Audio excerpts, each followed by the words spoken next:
Welcome to the uSTADIUM virtual draft party. We are a half hour away from the beginning of the 2022 NFL draft. And if you're a Jets fan, it feels like you've been waiting for this for about 25 years because really this is something that Jets fans have been looking forward to since like October when they realized this team was going nowhere and that they were going to have two picks, especially once you realize Seattle was going to be as good as we originally anticipated. The Jets were going to have two picks that could potentially be in the top 10, which is what ended up happening. The Jets tonight pick at number 4 and number 10. The two New York teams will dominate the top 10 tonight. The Giants have 5 and 7. The Jets have 4 and 10. Unless some moves happen, which they could. There's been some rumors about trade ups and trade downs.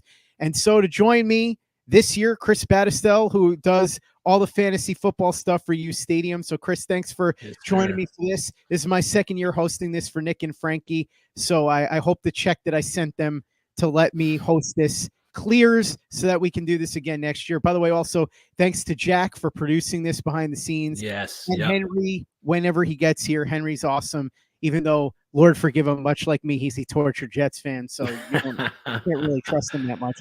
But, Chris, this is a crazy draft. And you hear from so many people, and I think correctly, that this is not the strongest draft in terms of overall top talent.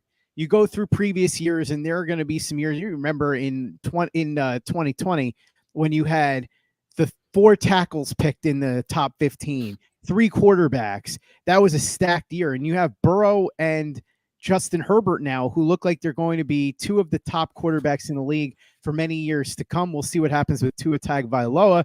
But ultimately, those tackles all have begun to play really well. Some questions with Mekhi Becton, but when he was healthy, he played really well. Wirfs is one of the best in the league now. Wills is really good. Andrew Thomas started to play better for the Giants. So that shaped up to be a very strong draft class. 2022, on paper at least, doesn't look so great, but there's so much drama. There's so much intrigue here, Chris. And I want to bring you into this from a fantasy perspective in a second, because for you, this is going to be an even stranger draft because the skill position players are what people really look for fantasy football.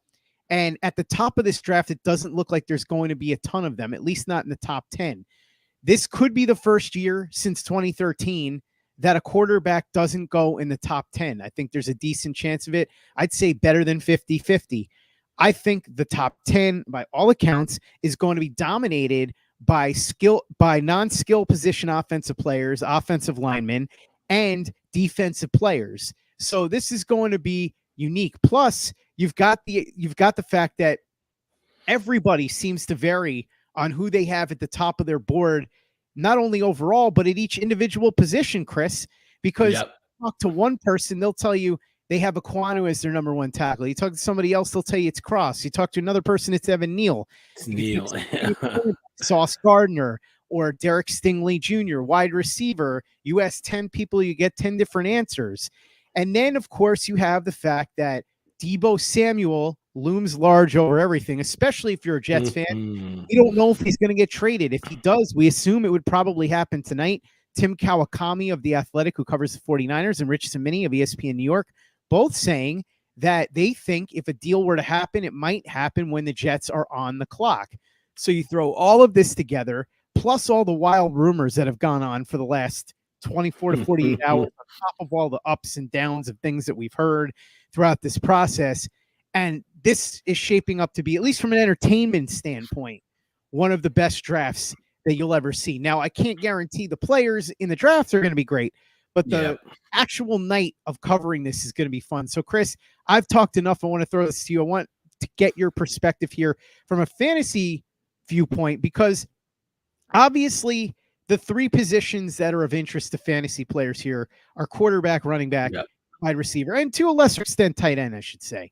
So there doesn't appear to be a tight end who's going to go in the first round, so we can scratch that off at least for tonight, unless something crazy happens.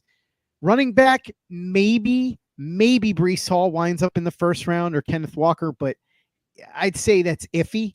You're going to get a fair amount of wide receivers, and the quarterbacks we don't know. And the ones that do end up getting picked, some of them, like perhaps Malik Willis, may not play right away. So I don't know what kind of fantasy value he's going to have year 1. So, Chris, I want you to talk a little bit before we discuss specific fits for these guys and where it would maximize and minimize their fantasy value. Talk about those position groups and how you see this playing out from a fantasy perspective, at least in terms of where you see these guys compared to quarterbacks, running backs, and wide receivers at the top of the draft, or at least in the first round in the last couple of years. Yeah, the wide receiver pool is very deep. You got maybe 5 of them that can go in the first round of this draft. So you're going to be, fantasy-wise, you're going to be hitting on a lot of the wide receivers early, especially in your dynasty formats.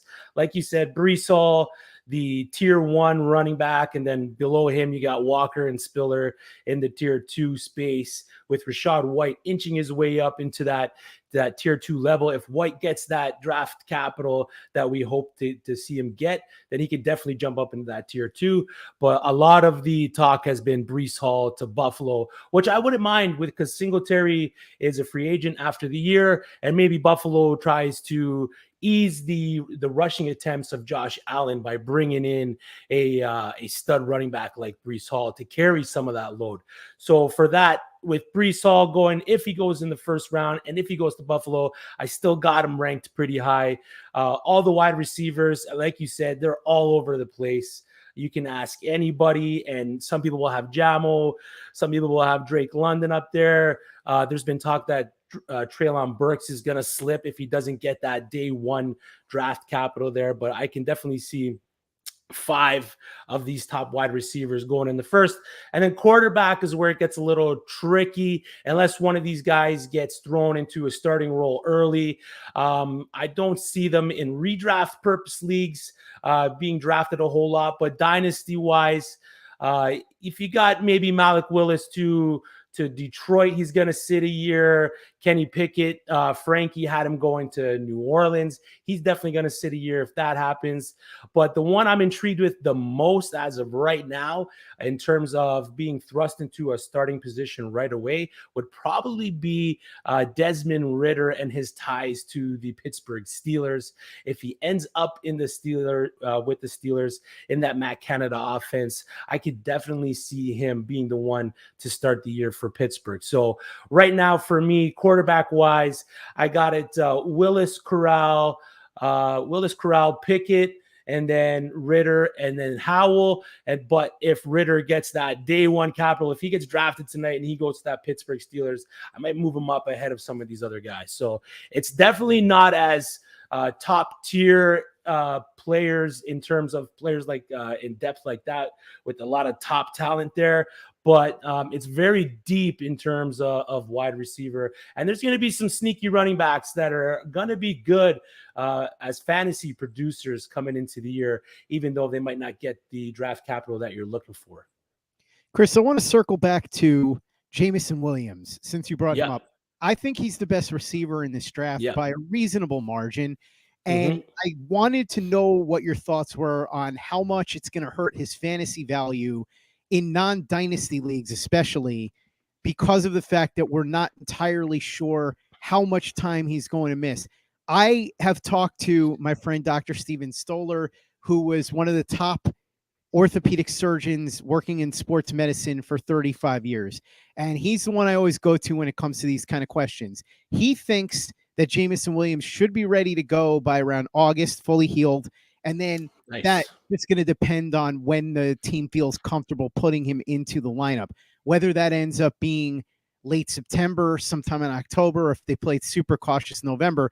That's a question that the coaching staff individually will have to figure out. But how much of this unknown about when he would actually be able to play is going to factor into his value fantasy-wise, do you think? And we'll get into the specifics once he gets drafted of that particular team and how that fit on that team helps or hurts him. But I wanted to know, just from the amount of time that he may miss, what you think his value is going to be in terms of whether it goes down a significant amount or not. Value-wise, I'm good with drafting him, stashing him on my bench. I'm definitely okay with drafting the talent. We know that the talent is there wherever he lands. He's tied right now to the Jets, to the Falcons. He could be thrust into that wide receiver 1 role. eventually, if it's not right away, both teams like that do have a wide receiver need, so he can be used right away. But if a team decides to maybe hold him back the first 4 weeks or so because of the injury, I'm okay drafting him mid-round. Not going to reach up and pick him early, but mid to late round, stash him on my bench and hold him, because when he does get put into that position where he is going to be called upon to play for the team that he is drafted on, the dude's going to absolutely ball out. So I'm okay picking him, stashing him. And then if he does play week 1, that's even better for me as a fantasy owner. And by the way, we should talk about this, Chris, because this is another interesting part of this draft process. Your team that you root for, the New Orleans Saints, you're wearing your Saints shirt right now. Yep. The team I root for, the New York Jets, both of those teams have 2 picks in the first round. The Giants have 2 picks in the first round. The Seahawks have 2 picks in the first round. The Chiefs have 2 picks in the first round.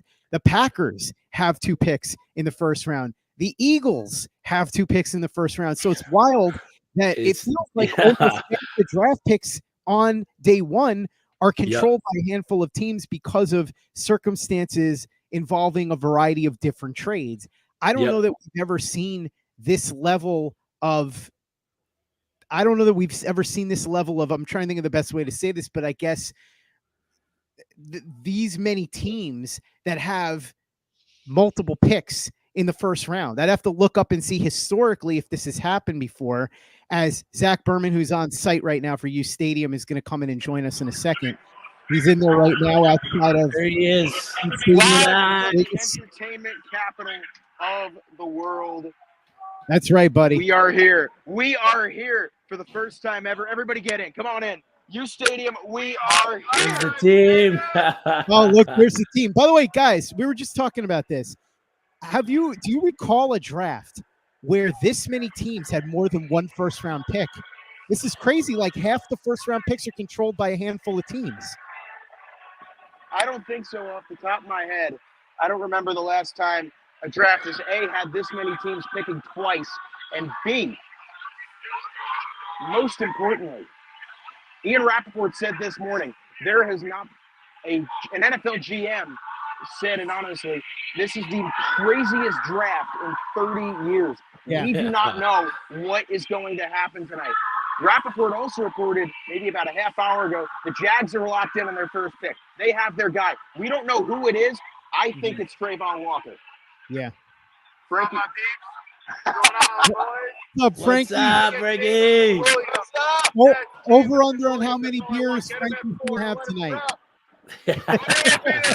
Don't let him drop. Don't let Jamo drop. Do not. Don't let Jamo drop, they say. I will say this. What's interesting is, and I think you're right, Zach, it sounds like it's going to be Trayvon Walker. What a meteoric rise. You want to talk about a crazy draft, like you said. This is a guy who, at the start of this, after the season ended, people thought maybe he'd be a late second round, late first. Early second round. And then all of a sudden, the buzz really started when Daniel Jeremiah on Move the Stick said that he had talked to a bunch of executives, and they said, don't worry about Kayvon Thibodeaux. Talk about Trayvon Walker. And he started Well, Splash and I saw it in Indy. We were among the first to see it, and he ran through those drills like a heat-seeking missile. Right. We had never seen a guy, especially an edge rusher, rise like he has. And I remember Bill Parcells, after he drafted Pat White in the second round of 2010, said he was never going to trust a player based on a combine rise again. I'm going to go silent for a bit. They're doing a tribute for Dwayne Haskins. So you guys keep talking. I'll come back once that's done.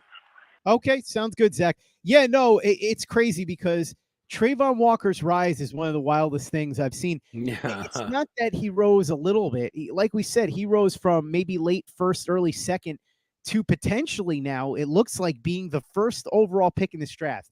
And what this really comes down to, I think, Chris, is that these teams don't look at players as, what is this guy now? They look at him as, what can I make this guy into 3 years from now? Now, this is an enormous gamble. And this is why I personally would not take Trayvon Walker 1. I would take Aiden Hutchinson, which may still happen, but I would take Hutchinson just because I think Hutchinson may not have quite the ceiling of Walker, but his ceiling is plenty high. And you know that at worst, he's going to be a good pass rusher for you. With Trayvon Walker, he didn't have a lot of pure outside pass rushing experience. He's somebody that needs a lot of work on his technique and all that. He played a lot inside. He's not been a pure pass rusher. So there's a lot of projection based on the traits. We already know that he's an excellent run defender. We know that he can drop back in coverage. We know that he's a high motor player. The odds are he's not going to be a bad player. The question is the likelihood strong enough that he's going to be a Pro Bowl caliber player that you can bank on those traits? I mean, listen, we all know he's a freak. 6'5", 275, ran a 4.51 at the combine. That's just not even human. You talk about all that, the agility, the arm length, all of that. It's nuts. And again, by all accounts, he's a great kid too, so that helps. But man, this is the kind of pick that if you don't hit, it could get you fired. So you got to be very careful, because we're talking about the number 1 or number 2 overall pick here. This is why, and again, I mentioned Daniel Jeremiah before, but you hear this from a lot of people. There are a lot of front offices that will say, you know what, give me the relatively short double over swinging for the fences, at least when it comes to this high. When you're talking about later in the first round, then it might be a different story. But this is going to be a wild pick if it does happen. And Chris, you and I were talking the other day, because we both have watched and followed the draft for a really long time. I'm struggling to come up with an example of somebody who rose this far, this fast, and may actually end up going number 1 like this. I mean, look, guys rise and guys fall, and we could talk about fall, obviously Randy Moss, but we know what happened there. It was all about the character concerns and such. This is crazy. If he goes number 1 overall, this is wild. And like I said, Trent Baalke, who seems to be on thin ice anyway, maybe he's just saying, screw it, this is my last stand. If it works, then I'm a genius. If it doesn't, I was probably going to get fired anyway. I don't know. Anyways, this is going to be wild, man. If the Jaguars pick him, and either way, I mean, my friend Walter Cherepinski, who runs WalterFootball.com, his lead draft analyst, Charlie Campbell, has been saying for a week that his source in Detroit was telling him that Detroit was locked in on picking either Trayvon Walker or Aiden Hutchinson based on who went number 1. They expected Hutchinson to go number 1. It looks like Walker may do that. And so now they may have an opportunity to get the hometown kid. But it looks like at the moment, we're probably looking at a scenario where whether it's 1 and 2 or 2 and 1, Hutchinson and Walker are probably going to be the first 2 guys off the board here. Off the board. All right. Before this begins, we got about 12 minutes before Goodell goes onto the podium. Probably takes another 20 minutes after to announce the Jags pick. I've been told the Jags are not trading out of that first pick. They are there for good. Let's run through this quickly. Speed mock draft. You name a team, you tell me who's going there. Okay. All right?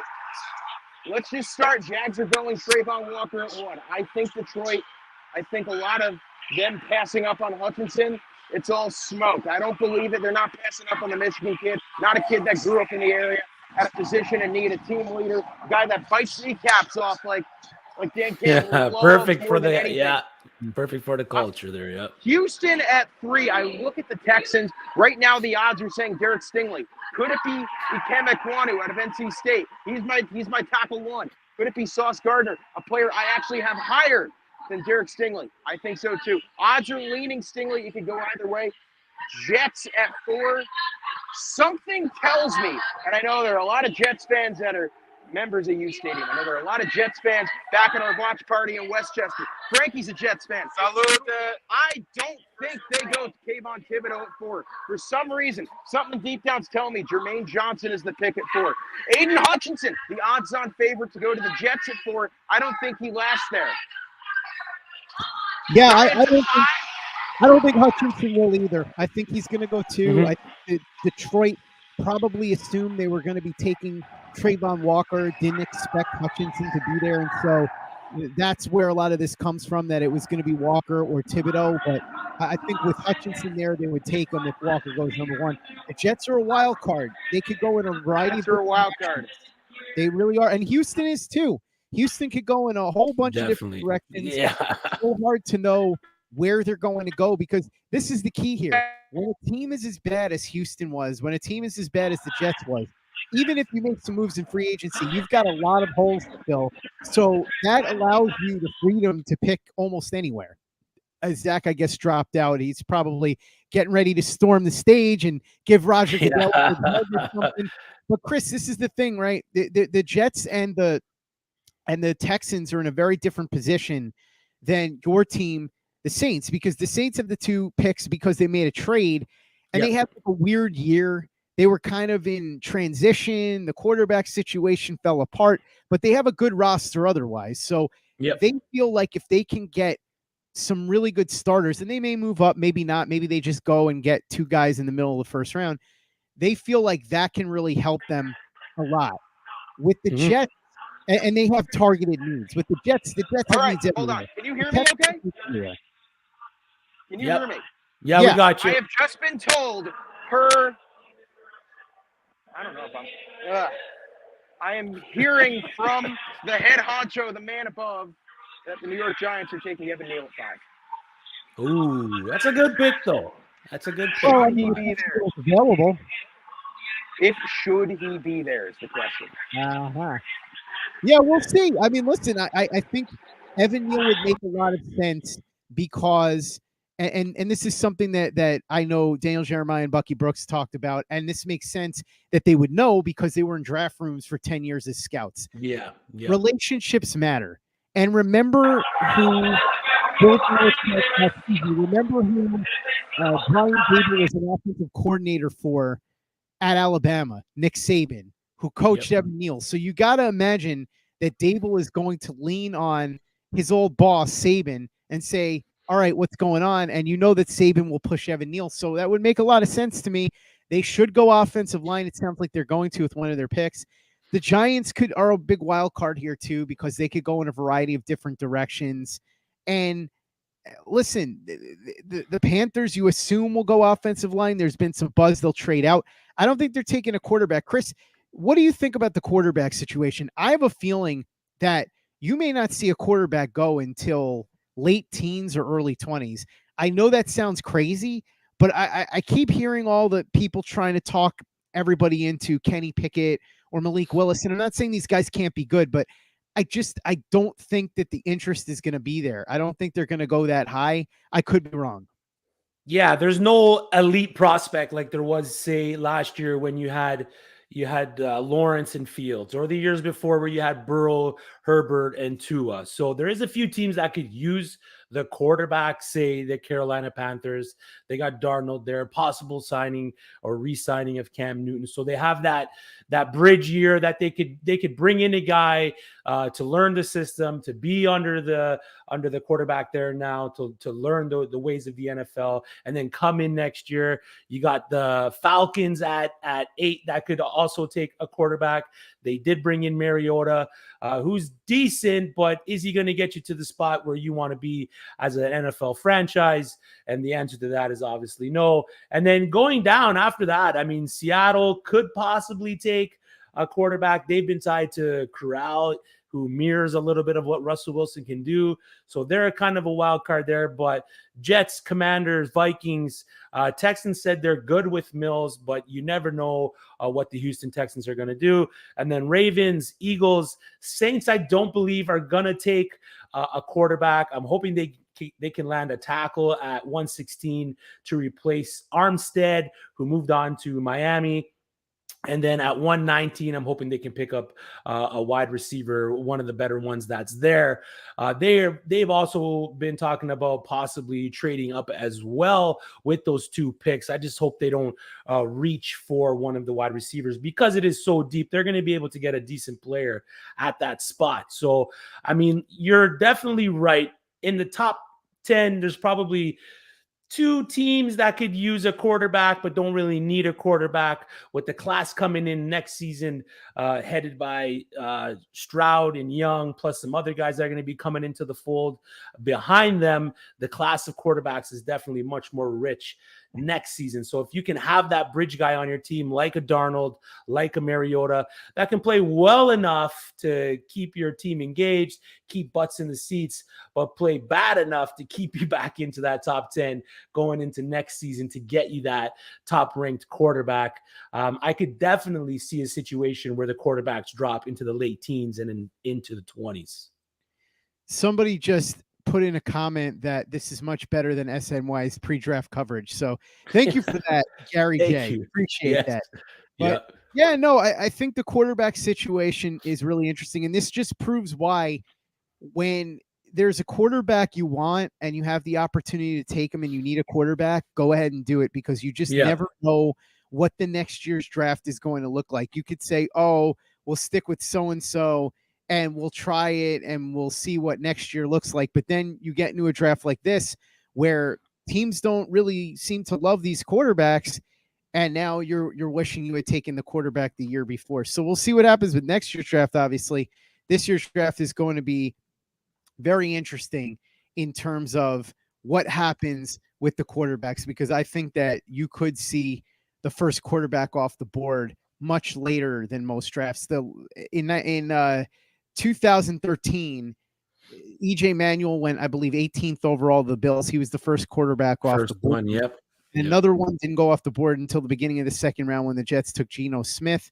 I'm not sure it's going to be like that. I think there might be more than one quarterback in the first round, but it is really going to be interesting. And as by the way, I should reiterate that Zach Berman of uSTADIUM just told us that sources inside the Giants tell him that should Evan Neal be available at number 5, he is going to be the pick. And as I said before, makes sense considering the fact that Brian Daboll used to work for Nick Saban, and Nick Saban was Evan Neal's coach. So if anybody would know about Evan Neal, it would be Nick Saban.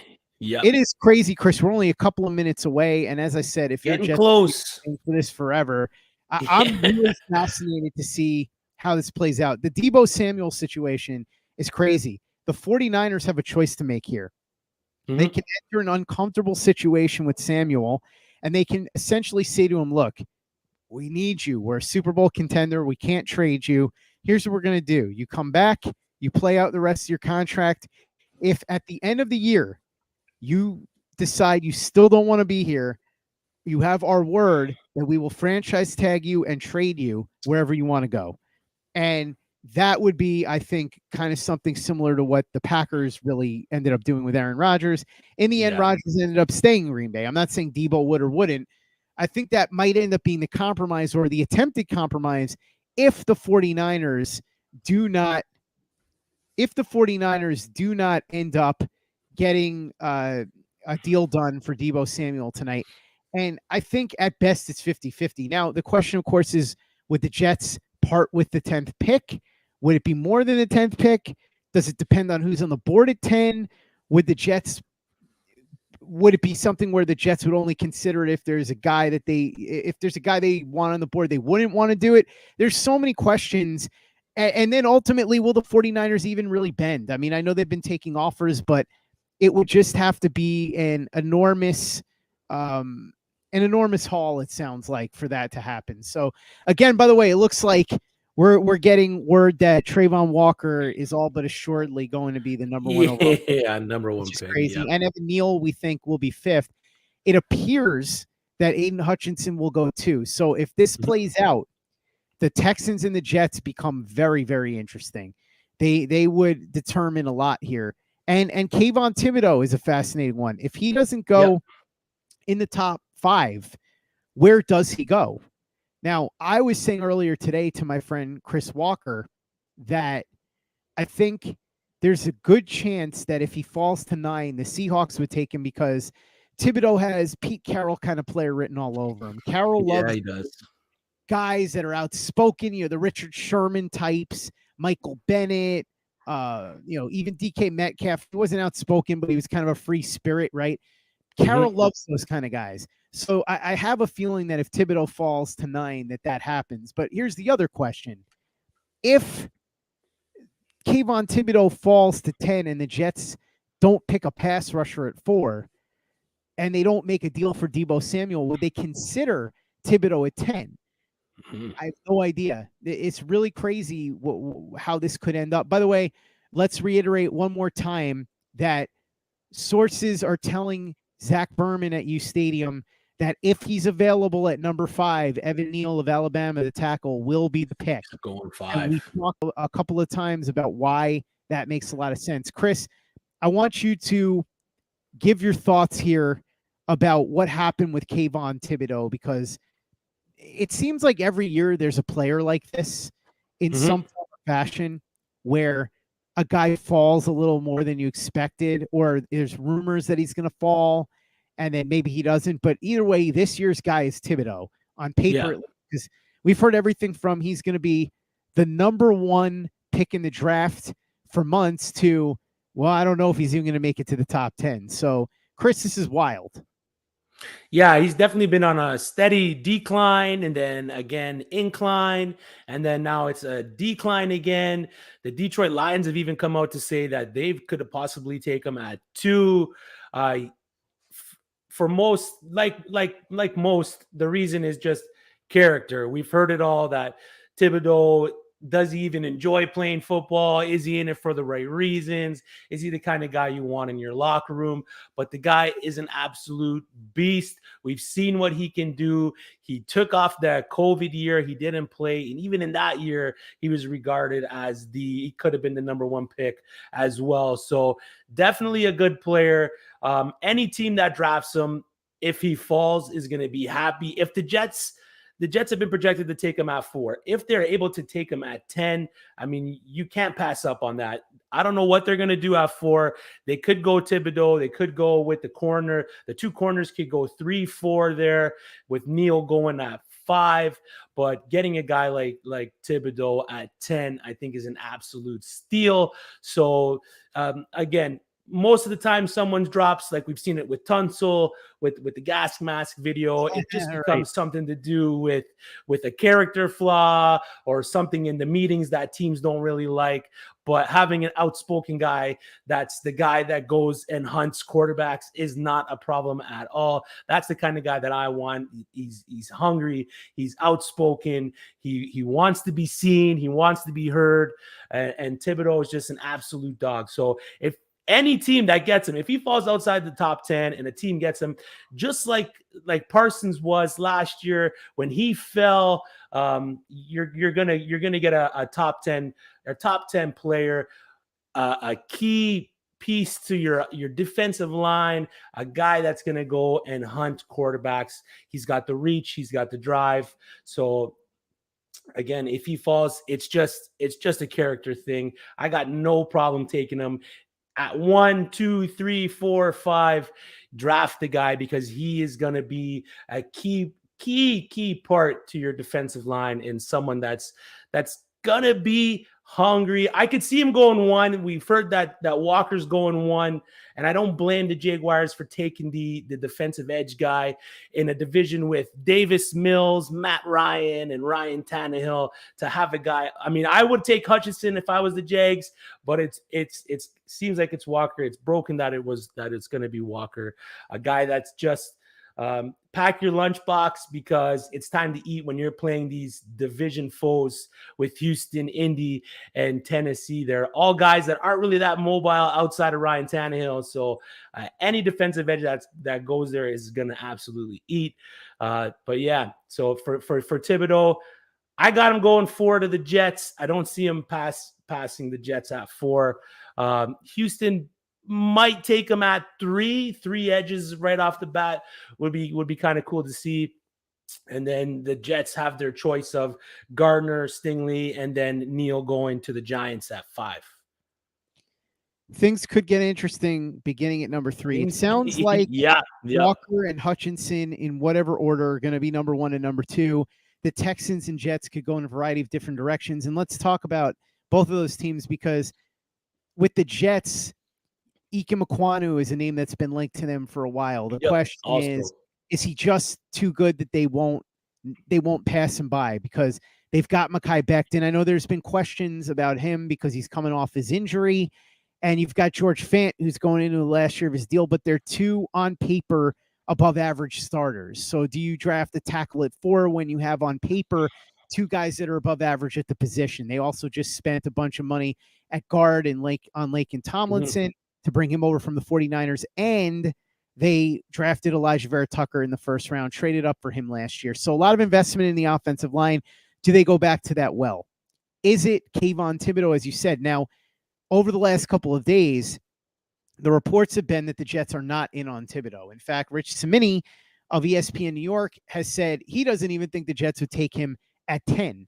I'm not sure what to believe at this point because these things are low. Then we've also heard the name Ahmad Sauce Gardner. And the interesting thing there is that they did sign DJ Reed, the cornerback out of Seattle. And last year they had Bryce Hall and Brandon Eccles. Neither one of them was overly impressive as a starter. And it looked me would be better off as depth corners. And you can never have enough good depth corners, especially with the passing league and with injuries and stuff. So the question there is with Ahmad Sauce Gardner, with as good as he is and his character, maybe edge is a bigger need, but is there an edge rusher that they like enough to pick at number 4, or would they consider it a reach? And that's where a guy like Jermaine Johnson comes in, because Jermaine Johnson is somebody that has been linked to the Jets, but would the Jets see the value in picking him at number 4? He might be the best edge on their board at that point, but is he good enough to bypass players that they may have ranked much higher on their board at different positions? So I think right now you hear Ekwonu, you hear about Thibodeaux, although there's been some shade thrown his way. You've heard about Jermaine Johnson, Ahmad Sauce Gardner. There could be a wild card here even with somebody like Derek Stingley Jr. or Evan Neal or Charles Cross. Anything can happen, as they used to say back in the old days in the WWF. Anything can happen in the World Wrestling Federation. Vince McMahon that. But the same thing could be said of Houston. A lot of things happen at that number 3 pick, and we just don't know what to expect. A lot of buzz that it could be Ikem Ekwonu, but also, as you said, the betting favorite right now at number 3 on the betting markets is Derek Stingley Jr., which was a surprise. Ahmad Sauce Gardner is another one that I'm sure they think very highly of, so he's a possibility. And then you could even talk about Evan Neal or Charles Cross as well. So there's so many ways that the Jets and the Texans could go. And like we said, that's what happens when you're a bad team and you have that many holes to fill. So I really think this thing gets interesting at 3, because it sounds like Walker and Hutchinson are going to be the first 2 players off the board. Hutchinson, everybody sort of thought throughout the process he was going to go 1 or 2. They thought it was either going to be him or Thibodeaux. As time wore on, it looked like Hutchinson was still in the discussion to go 1 or 2. Thibodeaux, maybe he ultimately goes 2 to Detroit, but it sounds like that's probably not going to be the case. Not anymore, And I really am curious to see how the rest of this top 10 plays out, because this is a very, very strange top 10. You heard him before, Chris. Zach said that he talked to some people around the draft in Vegas, and they all said weirdest top 10 ever, potentially. So what do you think about the top 10? Who do you think is going to be the biggest surprises here? Because it appears that there's going to be at least 1 or 2 of them. Yeah, for me, I think it's going to be the Panthers at 106, because I'm still not too sure the way they're going to go. They've been tied to so many different players, and then they've been kind of quiet on the news front of leaks and stuff like that. So they're kind of a wild card for me. And then the Giants' second pick is also another wild card for me. I think Zach had Cross going there in his mock draft, but he also had Derek Stingley, I believe, at 105 going to the Giants, which now we believe is going to be Evan Neal. So other than that, for me, the biggest surprise in the top 10 is going to come from the Seattle Seahawks, who traded Russell Wilson to get that pick. So seeing what they can do, because they did trade their other pick to the Jets, which ended up being the 110. So moving into the top 10, moving up to that 109, they have some holes to fill as well. They got a quarterback hole that they can. I don't think they truly believe in Drew Lock there in Seattle. So they could be that first team that takes that quarterback, either Malik Willis or Matt Corral. I have them tied to Corral, so I could see them going with the quarterback there because they don't have a pick in the rest into the first round, I think there. So they could definitely be the surprise team. But I also think that some of these teams with multiple picks could end up trading back either late into the first or accumulate more picks into the second. So if you had to pick an over-under on the amount of trades today, if I set it at 1.5, are you picking the over or under on that one?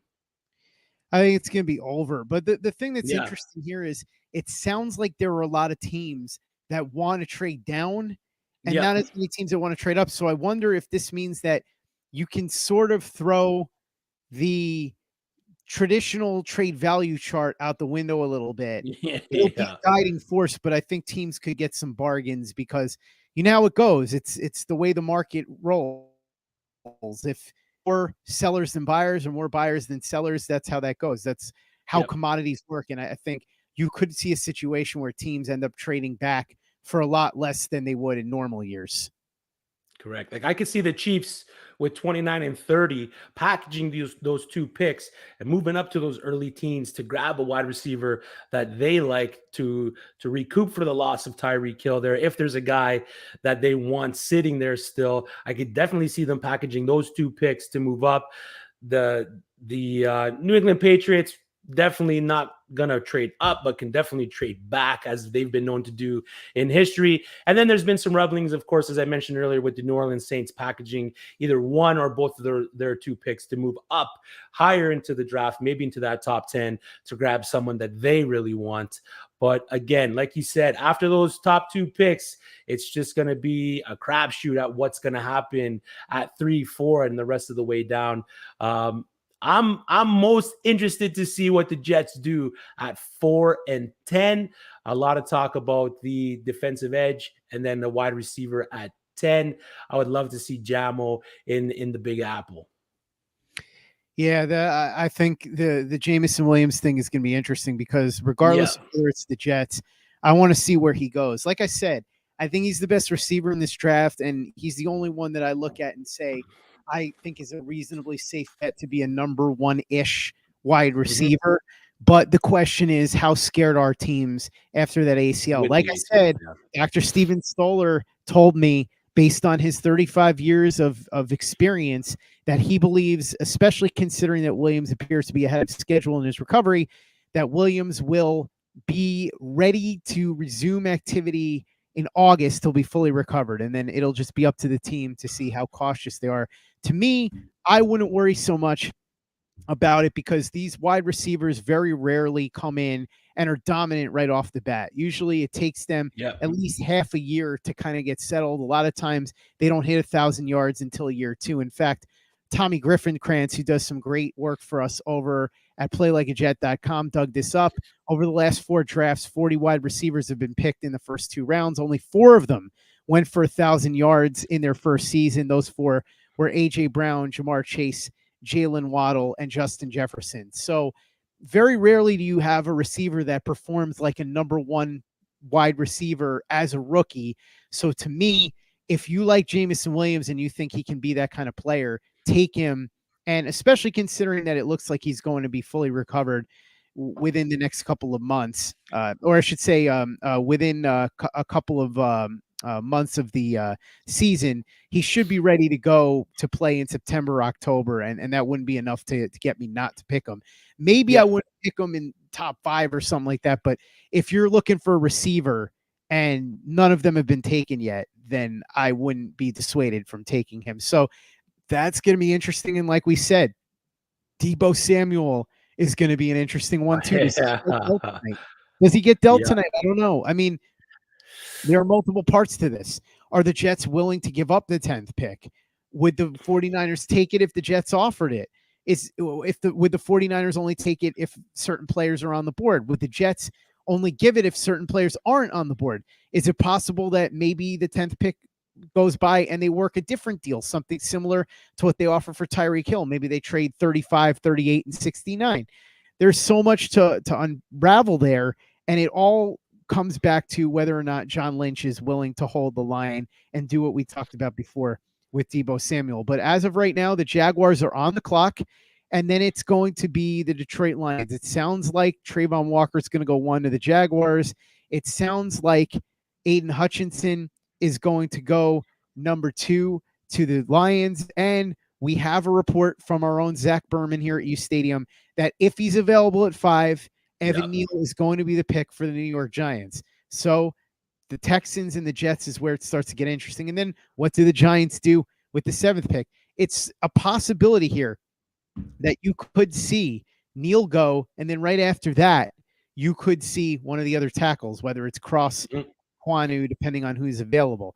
And then after that, what do the Giants do? Oh, the Jaguars pick is in. We should find out any second who the pick is going to be, although as we've said many times, and I will repeat it one more time, it appears that it is going to be Trayvon Walker, the defensive lineman from the University of Georgia. And then on the clock would be the Detroit Lions, who would be expected to take Aiden Hutchinson. But as soon as the pick is officially announced, we are going to tell you who it is. And like we said, we expect it to be Trayvon Walker. But the Giants at 7, I think a lot of that depends who's on the board. But all indications are they would love to move down. But we go back to what we said before, Chris.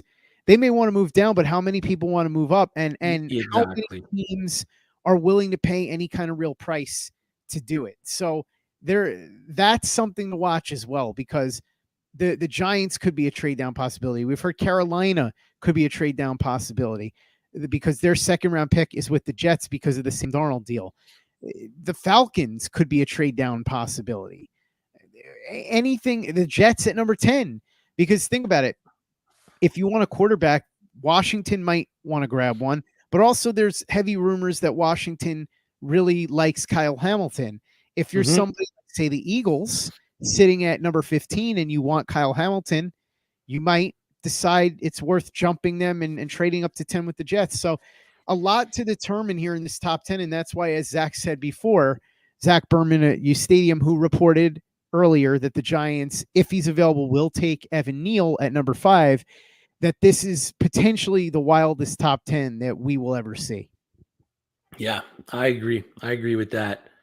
There's a lot that can happen.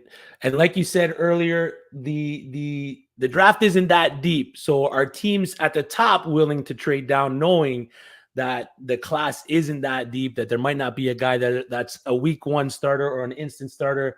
The pick is in. It's Trayvon Walker. 101. Walker. There it is, which is what we expected. Yesterday, the winds seem to be blowing in that direction, and it is really going to be, man, this is going to be something that is going to make or break, because ultimately, if they nail this pick, this is going to be like when Houston went against what everybody said and picked Mario Williams over Reggie Bush. And Mario Williams didn't turn out to be a Hall of Famer. He became a really good edge rusher, and Reggie Bush was a big disappointment. If Trayvon Walker becomes the type of player that teams envision him becoming because of his athletic ceiling, then maybe this is a situation where Trent Baalke makes that into his calling card going forward, where he says, hey, everybody said it was a huge risk to take Walker. I stuck my neck out and look what happened. But again, you pick this guy at number 1 and he doesn't turn into the player that you were expecting, and it's going to look really bad for you. It's going to be tough for you, because that number 1 pick, when you mess it up, look, you want to talk about basketball. You're a big Raptors fan. I know you have the game on in the background because they're playing against the 76ers. By the way, let's go Raptors.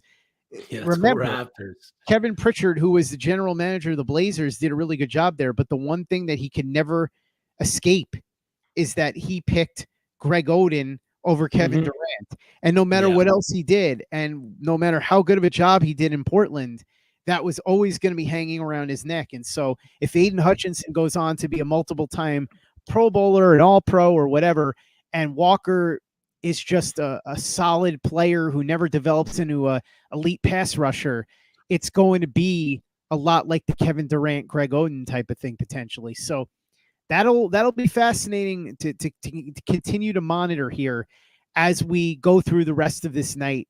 Somebody just asked, by the way, how can the Jets get a deal done for Deebo Samuel? Listen, I promise you that if a deal gets done, the parameters were already agreed to, and it would just be a matter of they're waiting to see who's on the board. There's no way that they're like, well, let's discuss the trade possibility with 10 minutes on the clock. No, if a deal is going to get done, the parameters will be agreed to ahead of time, and it will just be a matter of if somebody is on the board that the 49ers want. Now, I'm not saying that the Jets have agreed to anything, and I'm not saying they even are willing to give up the 10th pick. I have no idea. Nobody does. But if that happens, it's because they already had set up the parameters well ahead of time. As we wait, by the way, for the Detroit Lions to make this pick here at number 2. And Chris, do you expect this to be Aiden Hutchinson? That's been the expectation, but yeah, we've heard reports that Thibodeaux, they really like Thibodeaux a lot, and they're torn. Mm-hmm.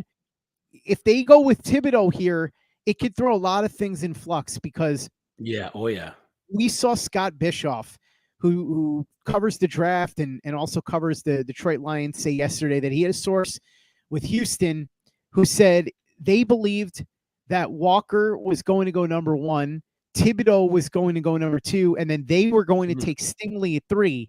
If that happens, all of a sudden Aiden Hutchinson's available at 4, and I would imagine the Jets would sprint to the podium to draft him.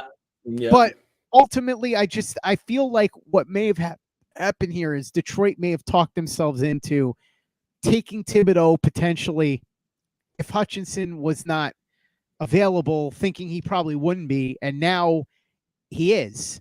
And he's the hometown kid, and this is going to be a tough one. If you pass on him for anybody, it's going to be really hard because on top of the fact that he is as good as he is, his father was a football player at the University of Michigan. He grew up in Michigan. He played at the University of Michigan. Like, everything here points to, and there's Aiden Hutchinson, by the way, he's off the board. No surprise.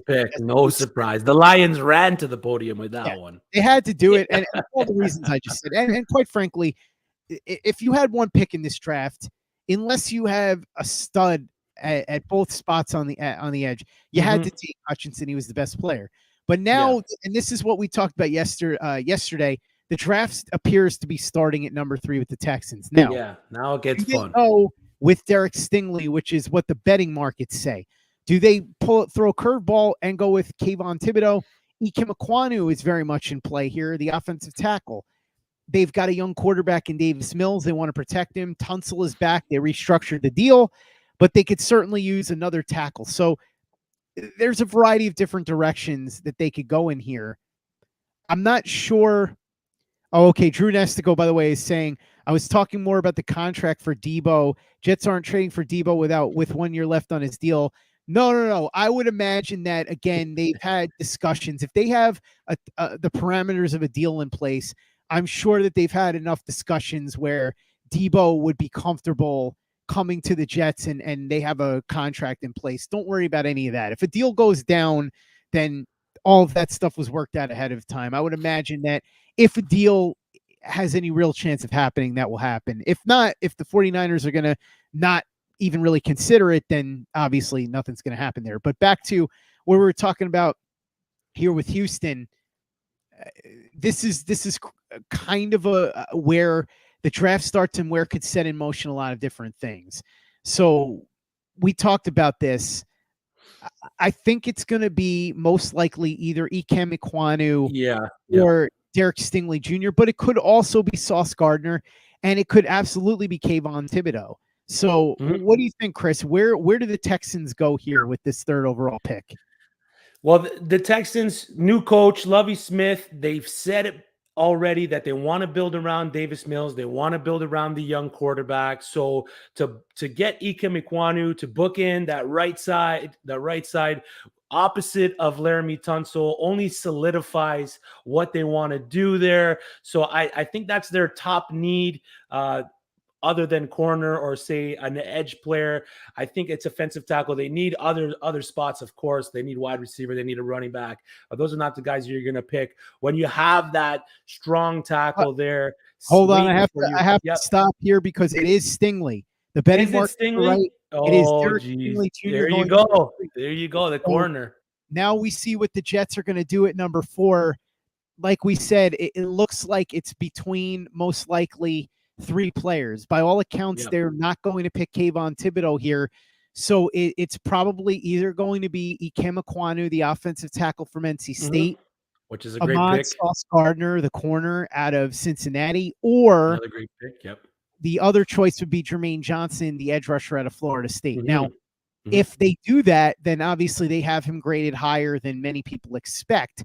This is where the question comes in. Everybody has said the Jets want an edge rusher. The Jets want an edge rusher. But do they want one enough to perhaps bypass somebody that they think is a better prospect? That's the question here. And so right now, we have Walker off the board. We have Hutchinson off the board. And we have Stingley off the board. So the Hutchinson dropping to 4 buzz doesn't happen. But the Stingley going number 3 buzz does happen. So this is a stunner because Derek Stingley is a guy that going into the season, everybody thought could very well be a top 5 pick. But then he got hurt. He had the Liz Frank injury. And his stock seemed to be going down. You heard people saying he could slide out of the top 10. He could go in the teens. And then he had those workouts. And I think what those workouts really did was serve a reminder to people what an absolute freak of nature he is and what he can do at cornerback. You watch the way he backpedals and the way he moves. And you could say it doesn't matter, but it does, because those are the kind of things that a cornerback really needs to be able to do to be elite at his position. And I think that really reminded people of what a special talent he is. Now, the injury issues loom. There's no question about it. But if he stays healthy, he could end up being an all-world corner for the Houston Texans. The question, of course, is, will he stay healthy? So what do you think about this one? We talked about Walker. We talked about Hutchinson. Derek Stingley Jr. Do you like this pick? Would you have gone in a different direction?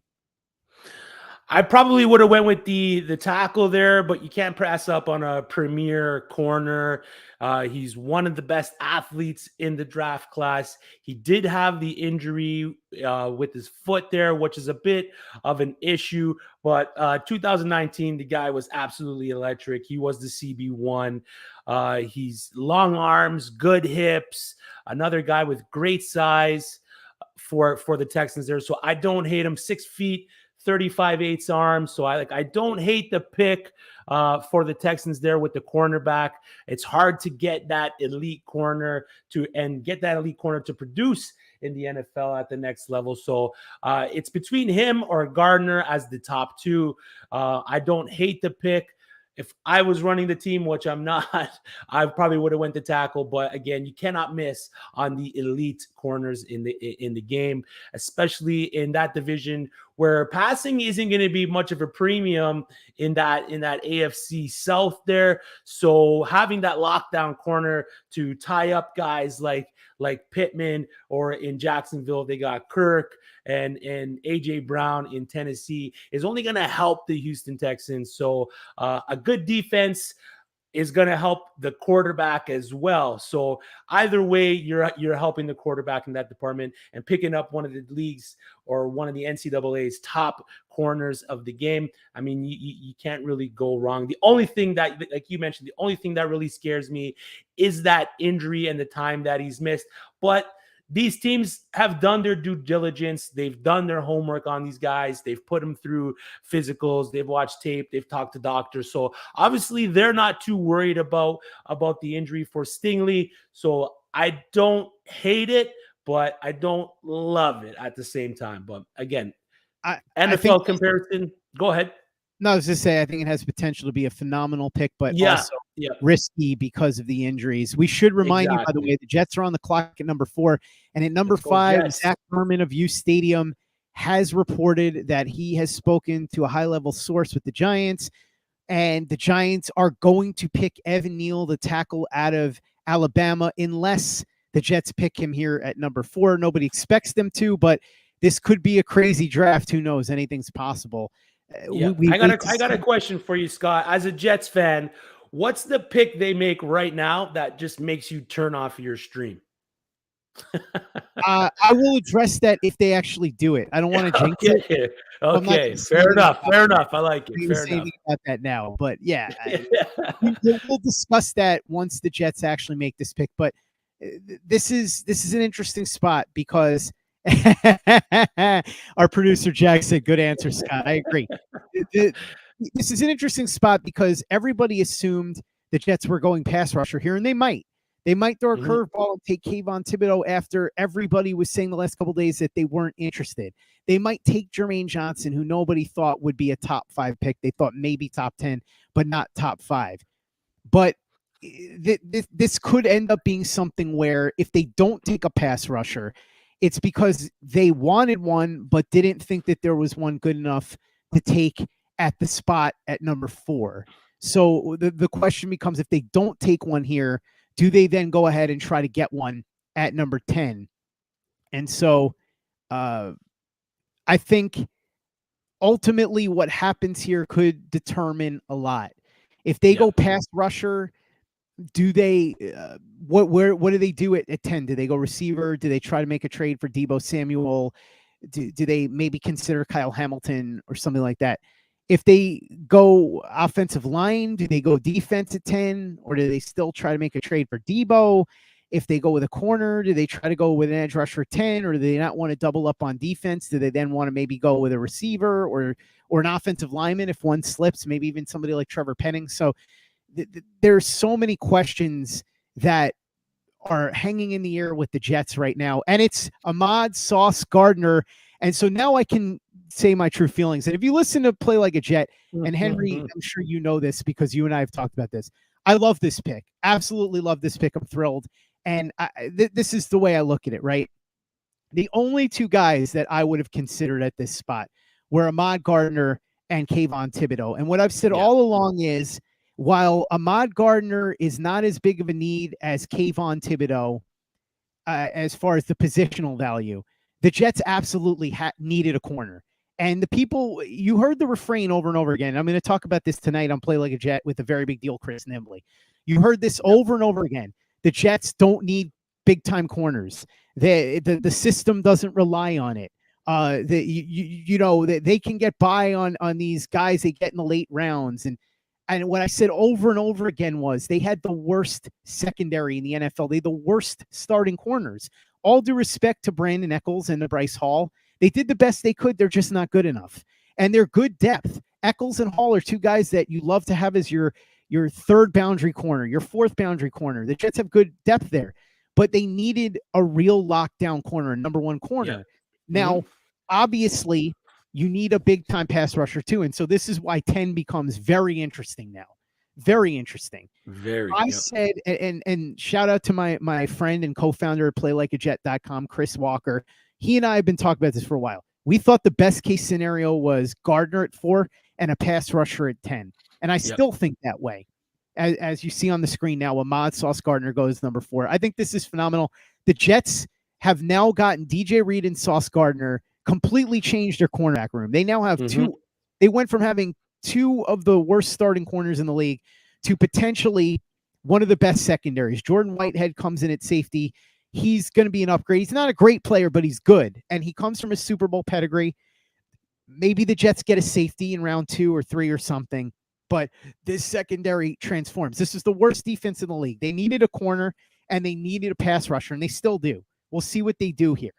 But I think if you looked at the guys that were realistic options here, if they didn't like Kayvon Thibodeaux, which it sounds like they did not, and he was not in play, Ike Mekwonu to me was completely indefensible because as good as he is, he's a good player. We're not talking about a guy who's a generational type tackle. He's a very good prospect. Okay. But there are people that would say Neal or Cross are better than him. He's a guy that if the Jets needed a tackle, or if they hadn't signed Laken Tomlinson and they could plug him in at guard year 1 and shift in the tackle after that, fine. But this is a team that was bad. They had holes all over the place. You do not want to draft a guy at number 4 who's then going to come in and what? You've got Fenton Becton. So what? He competes for a spot, or now you have to bench one of those guys who's an above average starter, or you have to make a trade. None of that made any sense. So fill another hole. Yeah. Ekwonu. Yeah. You're creating a hole that didn't exist. So Ekwonu didn't make any sense to me. Jermaine Johnson didn't make sense to me either. And the reason is because Jermaine Johnson is a player who I think has potential to be a good to very good edge rusher. But at number 4, you want an elite prospect. I think Ahmad Gardner, Sauce Gardner, is an elite cornerback prospect. He could be an all-pro caliber. Listen, Keith Jenkins from the Cincinnati Enquirer was on my show, and we went chapter and verse, and he knows him well, and I'm going to have him back on. We're going to do a lot more on Sauce Gardner now. We're going to do some film reviews and all that. But I think this is a guy that has a chance to be top of the league good at a very important position. And remember, people will talk about, who did he go up against, right? Receiver wise. His freshman year, he locked down Gabe Davis, who I think we can agree is a pretty good receiver, was one of the best in the country at the time at UCF. And now we saw what he did with the Buffalo Bills last year, four touchdowns in a single playoff game. Yeah. You take a look at what he did when he played Notre Dame and Alabama this year. Now, granted, he had limited reps against Jameson Williams, right? But in the reps he had, he did very well. And Jameson Williams destroyed everybody. Nobody could contain him. Gardner did. Gardner gave up 4 yards combined against Alabama and Notre Dame this year and had an interception against Notre Dame. This is a guy that allowed 0 touchdowns in 3 years. He can play zone. He can play man. He can play off the ball. He can play in any kind of coverage you want. He's long. He's fast. I hate to use this cliche, Chris, but it fits. He checks every single box there is, character-wise, off the chart. His coaches love him. His teammates love him. Luke Fickell, his coach, said he's not only arguably the best corner he's ever been around, but he's one of the most pleasant people he's ever been around. His personality is infectious. And by the way, congratulations to guys and got his man. Zach, we're talking about go ahead. What? We're talking about number 4, but we also have to say that I'm hearing two things. One, Joe Shane, general manager of the New York Giants, knew that the Jets were going Sauce weeks ago. And number 2, and this is the biggie, I am also hearing that the Carolina Panthers are selecting. Hold on! Wait a second! I am being told this is a little bit different. It is Thibodeaux at 5. Oh, hold on. Wow. I gotta go. 5. There it is. Wow. It was Neil, and then it wasn't Neil. Well, maybe Neil goes 7. Maybe Neil goes 7 now. Yep. Could definitely see Neil going 7 there. I mean, that would make sense, right? But if you're the Giants, this kind of makes sense, right? Because if you like Thibodeaux, take him here. And then if you have close grades on Neil and Cross, you just take whichever one's left at 7. Or Ekwonu. All 3 of those guys are available now. So it makes sense because you can get any of those 3. If you liked Thibodeaux, you take him here. Now, here's the question if you're the Jets, right? Now, Thibodeaux goes off the board at number 5. What happens with the Jets at number 10? Does Jermaine Johnson make it to 10? And if he does, do the Jets grab him? And now you may have completely transformed your defense by adding a pass rusher and a cornerback. And then if they do that, what happens with Deebo Samuel, right? So what you could see too, in fact, is, maybe if the Jets make this pick at 10 with whoever it ends up being, a receiver, a pass rusher, and they don't trade for or an offensive lineman, and they don't end up trading for Deebo Samuel, maybe they're able to, like I said, make another type of deal where they trade 35 and 38. But Thibodeaux going off the board here is interesting. We had heard, and see, this is why you have to have trouble believing any of the stuff you hear pre-draft. Yes, sir. Giants did not like Thibodeaux at all, and they probably, not probably, they leaked that on purpose, clearly. So, the Giants knew that the Jets weren't taking Kayvon Thibodeaux, and they struck here at number 5. Smart move if you like him. I do. I think Thibodeaux is going to be a really good player. And now you have 3 edge rushers going in the top 5. The question now, again, for the Jets to me is, can they get an edge rusher at 10? If they do, that to me makes this even more of a home run. We'll see what happens with Jermaine Johnson. But now at 6, you got to assume Carolina is probably going to take a lineman, and then the Giants probably will as well at 7. Then what happens at 8 and 9? Do the Falcons, who it's been rumored for a while would take a receiver, do they do that? Or do we see a pass rusher going at 8 or 9? Could we see, could Seattle pick one of the offensive linemen if they slide down to 9? Because we assume that 2 of these guys, Ekwonu Neal and Cross, will probably go with the next 2 picks. But then what happens at 8 and 9? It really is a fascinating question. And now we get closer to the moment of truth with Deebo Samuel. But what a curveball here! I like this. I think Thibodeaux is going to be a really good player, and I think he'll do well for the Giants. It's kind of funny because he's got a big personality, and so does Wink Martindale. So that'll be a fun match.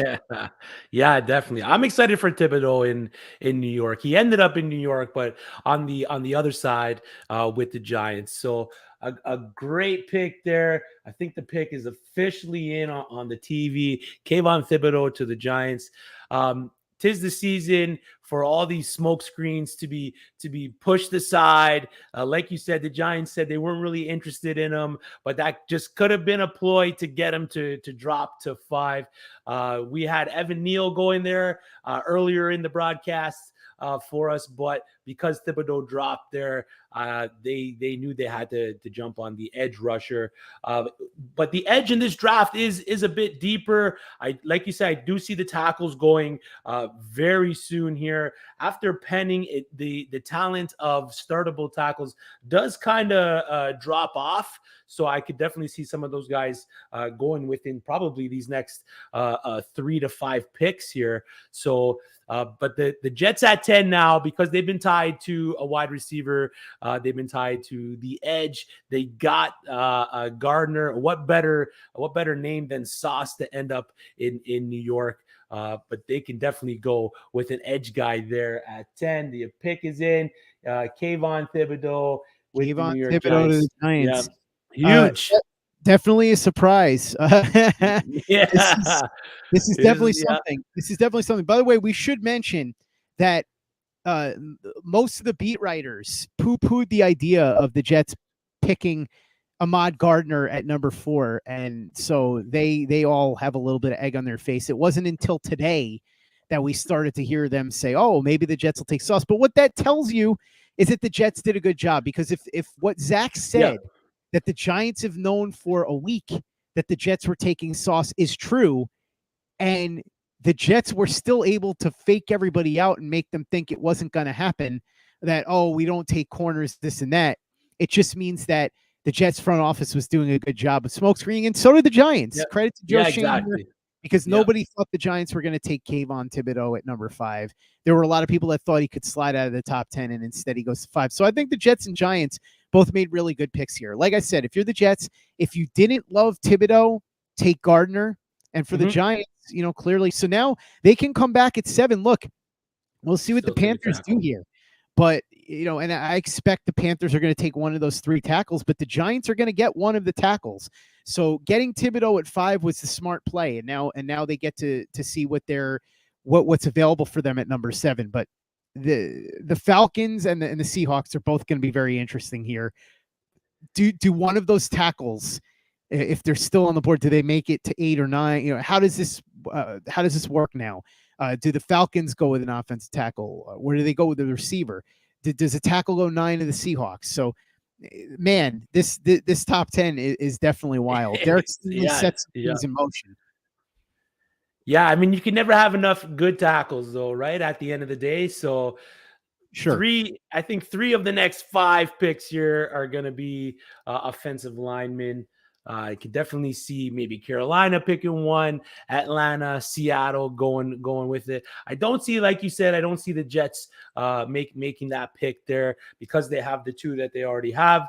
So, but man, I'm interested to see what the Panthers do. Do they go quarterback? Do they try to get a guy that they don't think is going to be there with their next pick and pick that guy that's going to be in line to possibly beat out Sam Darnold at the quarterback position? Or do they go with a guy to bolster that offensive line like Ikem Ekwonu, Evan Neal, or Cross there with this pick? Samini says it's come down to Icky or Sauce for the earlier in the day that was that it was between those two guys. I mean, it's common sense, right? So if they didn't like Thibodeaux, then the only two other options that make any kind of sense were Ekwonu and, to me, Ekwonu and Sauce. But Jermaine Johnson, to me, always felt like no way. They weren't picking him at 4. He wasn't worth the 4th. Yeah, pick. he wasn't that. Yeah, exactly. And then as far as Ekwonu, the reason why I said, and you asked me before, who would I throw my TV out the window for? It would have been two guys. It would have been, really, I'll be honest with you, if they had picked anybody other than Gardner or Thibodeaux at 4, I would have thrown my TV out the window. Because Ekwonu, all due respect to him, really good player. Think he's going to be a tackle or guard. We'll see.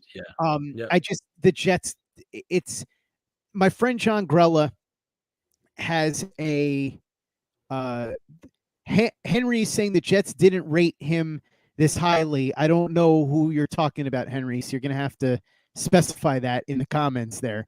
Are you talking about Thibodeaux? Oh, Thibodeaux. Yeah, that's what I thought, that they didn't rate him the way. Yeah, that's what I was saying, is that if the Jets didn't rate him that highly, then Gardner had to be the pick. Because Ekwonu, from a value standpoint, sure, but my friend John Grella has a great expression. He says, doing something like the Jets taking Ikem Ekwonu at number 4 would be like if a homeless guy got $5,000 and spent it on a Rolex. Like, it's just not needed. Yeah, you need so many things, so many important things, and yet you're going to go and spend all that money on a Rolex, and that's basically what it would have been. It would have been a pick where the Jets are spending their highest value asset on something that they truly, look, you can make an argument if you want to, but at number 4, when you have two guys who on paper are above average starters, and one of them is young and only entering his 3rd year, the other, you're talking about extending him. It doesn't make any sense. At number 4, no. Maybe in the 2nd round or 3rd round, fine. But you can go out, you can sign a veteran, you can get a guy later in the draft. At number 4, it would have been crazy. And Jermaine Johnson, the value wasn't there. There's Ikem Ekwonu, by the way. So he stays in the Carolina area. He goes to the Carolina Panthers. I love that pick for them. They've got to be thrilled that he was still sitting there at number 6. Their offensive line was absolutely horrendous, so they needed to get a major upgrade. And now Evan Neal probably will go to the Giants at number 7, or Charles Cross, one of the two. So then after that becomes an interesting situation. The Giants could also trade out of this. There's been talk of that as well, but I wouldn't be surprised at all if they sit there and they end up taking either Evan Neal or Charles Cross. So basically, to wrap up what I'm saying with the Jets, I felt all along that if they didn't like Thibodeaux, they needed to pick Sauce Gardner. It was the only pick that made any sense to me. And Stingley, again, no disrespect to him, but we talked about what a risk he is with the injuries. He could be a great player, but the Jets don't really have the luxury of taking a risk like that. Yeah, exactly. They had for sure. Yeah, they had to get somebody that they were. We said it before, hitting a guaranteed double, and so that's what this is, and it could be very well be a home run. So this is interesting with Sauce Gardner going at number 4 overall, 2 corners in the top 4 picks. So we said early on, and it's held true. We said defensive players and tackles, offensive tackles, were going to dominate the early going here. And the first 5 picks in this draft were defensive players. And then you saw a tackle, and you may see a run on tackles here, because you may see 2 of them go in the value next drop. You may see 2 of them go in the next 3 picks. I expect that there's a good chance that Cross and Neal go in the next 2 picks. And here's another possibility. There was talk about the Jets, maybe grabbing a tackle at, whether Aquanu and all that. I mean, look, if Charles Cross is available at 10, do they consider that? I don't know. Do they grab him? Yep. So this will be very interesting here. We're going to see what's going to happen, but I fully expect the Giants to pick a lineman. And based on what we talked about before and what Zach said, and maybe the Giants guy told Zach we're taking Neal. He just didn't say at 5. He maybe just said the Giants. Yeah, eventually we're taking Neal. Yeah. So we could see that right here. But the Jets have an opportunity to get 2 starters that can really help transform their defense. The Giants have an opportunity here to get 2 players that can really help transform their team. The New York teams have an opportunity to really change things tonight. So we'll see what ends up happening. And Deebo Samuel still looms out there. Now, I want to get into the Falcons for a second. They have no wide receivers. I mean, they have Kyle Pitts, who is their de facto number 1 target, and they can play some gadget moves with Cordarrelle Patterson. But Calvin Ridley is suspended, and I don't even remember who their other best receiver is. But if memory serves, he's never had more than about 400 yards in a season. So they got to get a receiver. It doesn't have to be at number 8. It could be at number 43. That's possible. But if they want to, they would have their pick of any receiver they want at number 8. That's the question. Do they go that route? Or is there something else they want to do? Could they consider somebody like Kyle Hamilton at number 8? Could they consider a quarterback? Like you said, if they like Malik Willis, for example, could that be somebody that they take and sit him behind Marcus Mariota for a year? This is going to be fascinating to see what the Falcons do once the Giants are off the clock and grab an offensive lineman. But I do want to say that it is funny to be co-hosting this show with a fantasy football guy, and we have yet to have one guy go off the board. One offensive guy. Yeah, but I like IDP too. So I'm in it with the defensive guys. As for the Falcons, I mean, struggled rushing the quarterback last year, only 18 sacks in 17 games, the fewest in the league. So they definitely need the help there. So another spot that maybe Jermaine Johnson could land with the Falcons. They need a wide receiver. Like you said, they only got Pitts. Ridley suspended. Gage went to the Bucks. I think their wide receiver 1 as of right now, outside of Patterson, is Olamide Zacchaeus, who they just re-signed. So they definitely could have the pick of the litter there. But again, another team could also use an offensive tackle. So the Falcons have a lot of holes to fill, quarterback, edge, wide receiver, tackle. They could also use a corner. But the elite corners, the top 2 corners, at least how I see it, have gone off the board. So I don't think they reach up to pick one of these corners that are left on the board. So I could definitely see him going edge or wide receiver here, with the possibility, depending on what the Panthers do there, I could definitely see. Panthers went Aquanu, right? Yeah. Panthers went Aquanu. Yeah, Panthers went Aquanu. So I could definitely see about to take Evan Neal. So exactly. If the Giants take Neal, I could see the Falcons going cross or jumping up, taking Johnson, or possibly picking the wide receiver as they see it, the wide receiver 1 of the class. And if Cross doesn't go at number 8, I'm sorry to cut you off, but if Cross doesn't go at number 8, he very well could go number 9 to Seattle. He's absolutely there. Yeah. So any wide receiver that ends up in the Falcons absolutely shoots up any of my rankings fantasy wise, just because he's locked in as that wide receiver 1. He takes a bit of a hit because of who's passing him the ball. But again, the targets are definitely going to be there. If you're drafting a wide receiver in the top 10, you're looking to put that guy directly into the line of fire in terms of targets going into the year. And there it is, by the way, officially the Giants take Evan Neal. So uSTADIUM's reporting was correct on this. It was Evan Neal. Exactly. Wanted at O-line. They just picked him at 7, not 5. So we got a little bit of our wires crossed there. But Zach Berman was the one that said nailed it. We're going to be taking Evan Neal, and they did. And again, we said why this makes sense. Brian Dable, offensive coordinator at Alabama, under Nick Saban. And so Nick Saban obviously talked up his guy, Evan Neal, to Brian Daboll. And now the Giants have two bookend tackles. They've got Evan Neal and Andrew Thomas. And by the way, two guys that were among the best tackles in the SEC over the last bunch of years. One at Georgia, Andrew Thomas, and the other at Alabama in Evan Neal. So Andrew Thomas, it's interesting because Andrew Thomas is really a better run blocker than pass blocker, and the reverse is true with Evan Neal. So kind of varies things. And now we see the Falcons. And look, this is going to come down to, do they go best player available, or do they go for a guy that they really need at a receiver spot? So look, if it's a receiver, it could be Jameson Williams. It could be Garrett Wilson. It could be Chris Olave. It could be Drake London. It really could be any of those guys. I mean, look, they could throw a super ball, and it doesn't sound like Treylon Burks is going to go this high, but anything's possible. You look at Kyle Hamilton being available here. He's certainly a possibility.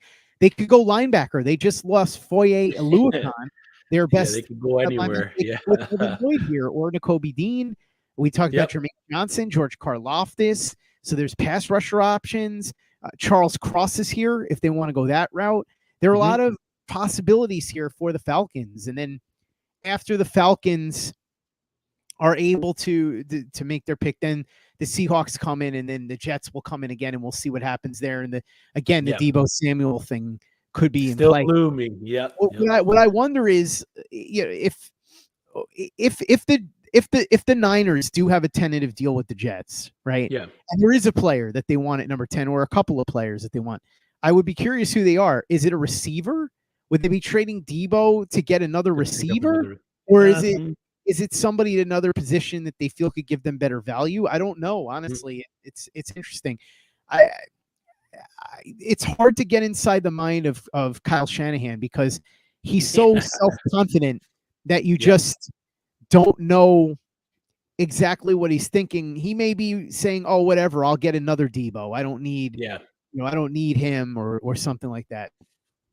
The other thing that's interesting is you've heard Treylon Burks compared a lot to Deebo Samuel. So maybe Kyle Shanahan sees him and says, "Hey, if I could get my hands on Treylon Burks, like maybe if the Jets don't make a deal tonight, but tomorrow at 35, they're on the clock and Burks is still there.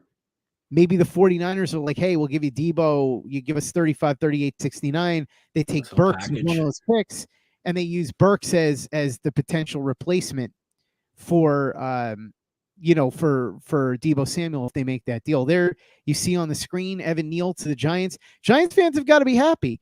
A lot of them, they wanted a defensive stud and an offensive lineman, and they got both. So if you're a Giants fan, you got to be happy. I mean, like I said, Evan Neal needs a lot of work as a run blocker, but he's a really good pass blocker. He's gone up against the best competition. And so now you add him and Thibodeaux. And as Luke Grant, the Thunder from Down Under, who does all the film reviews over at the Play Like a Jet YouTube channel, pointed out, if I'd have told you 4 months ago the Giants were going to get these two guys at 5 and 7, you wouldn't have believed it, because everybody thought that Thibodeaux and Neal were probably going to go 1 and 2 early. Yep. Or we're 2 and 3, whatever, 1 and 3. So this turns out to be really good for the Giants. Looking a little bit forward, as far as quarterbacks go, this would be the first spot where logically you could see one, because we said you could make a case if the Falcons like Malik Willis, you can make a case. Now, remember, they have Arthur Smith, who's going into his second year as head coach. He's an offensive guy. He might say, give me the young quarterback and I'll mold him behind Mariota. But then, of course, you would figure he would take a receiver in the second round and give him a weapon. Yeah. But he could also go a different direction, but somebody could also jump up here for a quarterback. We could see a quarterback go past the top 10, as I was saying, I think is most likely. We could see somebody jump Washington to get a quarterback, whether that's here or at 9 or 10. So quarterbacks start to begin to become fascinating to watch.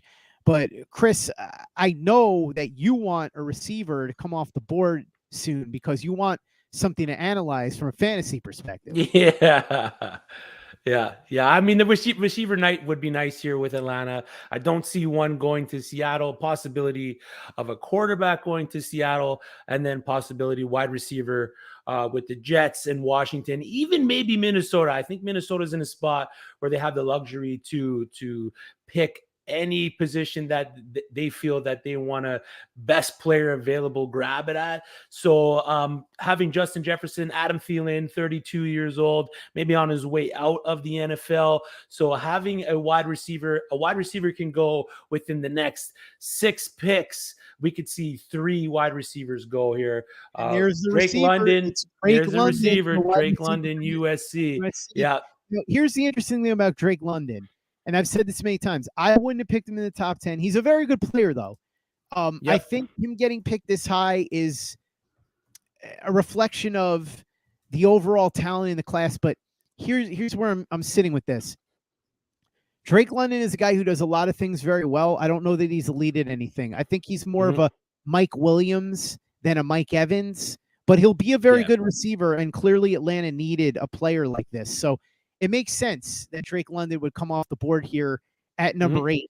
And now we get to number 9 in a second with the Seattle Seahawks. And as we said, they could go in a lot of directions. They could go with Charles Cross, the tackle at number 9. They could go with a pass rusher. They could go with a linebacker. Remember, they just got rid of Bobby Wagner. It's very possible that they could look to replace him here with somebody like Devin Lloyd, who the linebacker out of Utah, who's by all accounts the best linebacker in this class. They could look to trade down, or they could even take Malik Willis and sit him behind somebody like Geno Smith, or even they could, make a deal for Baker Mayfield and sit behind him, whatever. There's a lot of possibilities here for the Seahawks.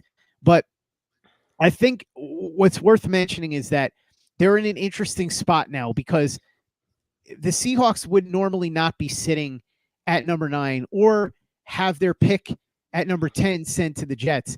They had a bad year last year, and Russell Wilson clearly wanted out, and he got his way. He got traded to the Denver Broncos. So now they're in the unfamiliar position, at least in recent memory, of having to try and figure this out on the fly and do this without a star quarterback. So what's the best pick here for that? Again, if there's a quarterback you like, do you do it? Maybe. If there's a player on defense that you like, do you do it? Maybe. If there's an offensive lineman you like, and we know Seattle has had a ton of problems on that offensive line. If you like Charles Cross, do you do that here? Maybe. So there's so many ways they could go. A lot of maybes. A lot of moves that could be made here. What would you do here, Chris? What do you think? What would you do? For Seattle, I mean, I think I go with the quarterback, have him sit a year, have Drew Lock be the bridge. I know they really like Matt Corral out of Ole Miss. So having him just be in that system, learn the lingo, learn the playbook, maybe even bring him in halfway. Maybe he beats out Drew Lock like Russell Wilson beat out Matt Flynn in training camp when they signed Matt Flynn to that big money contract not too long ago. So, but if I'm Seattle, I traded away Russell Wilson to move up into that top 10. I'm not fully comfortable with what I've seen out of Drew Lock. I set up the organization to be able to get that next guy in line under center. So if I'm Seattle, I'm going quarterback because I think it's my biggest position of need. They don't really need a wide receiver. You could always use an offensive lineman and stuff like that. But for me, if I'm the Seattle Seahawks, I'm picking the quarterback at 109, which would totally mess up my uSTADIUM take where I predicted that no quarterback would be picked in the top 10, but that was before the Russell Wilson trade. Would it be kind of silly for them to trade Russell Wilson in order to get pick another quarterback? Not really, because Russell Wilson wanted to get out of there, but they're going to pick one either this year or next year, so they could go ahead, pick Cross, build that offensive line, get it ready to pick a quarterback next season, or they pick the guy now, let him learn behind Drew Lock, let him learn the system in Seattle, get him used to what the NFL brings, and then either bring him on halfway into the season, depending on your record, maybe even starting if he blows you out of the water in training camp, and then get him started week 1. But either way, to me, I think it's Matt Corral they've been tied to. They could probably wait for Corral later in the draft. I don't see him going in the first round unless it's this pick here to Seattle. I know they've been tied to him. They really like what he can do. But other than that, it's quarterback or a tackle. I know they need a tackle as well there in Seattle. Yeah, I will say that it's Charles Cross. I said this. Seattle has had a terrible offensive line forever, and they went and got Charles Cross. I was going to say, if you are going to get a young quarterback, this is an interesting spot for him because of because of DK Metcalf and Tyler Lockett being there. Yeah. You give that young quarterback an opportunity. But look, if I'm Seattle now, you get Charles Cross, you plug him in on that O-line, you've got those receivers.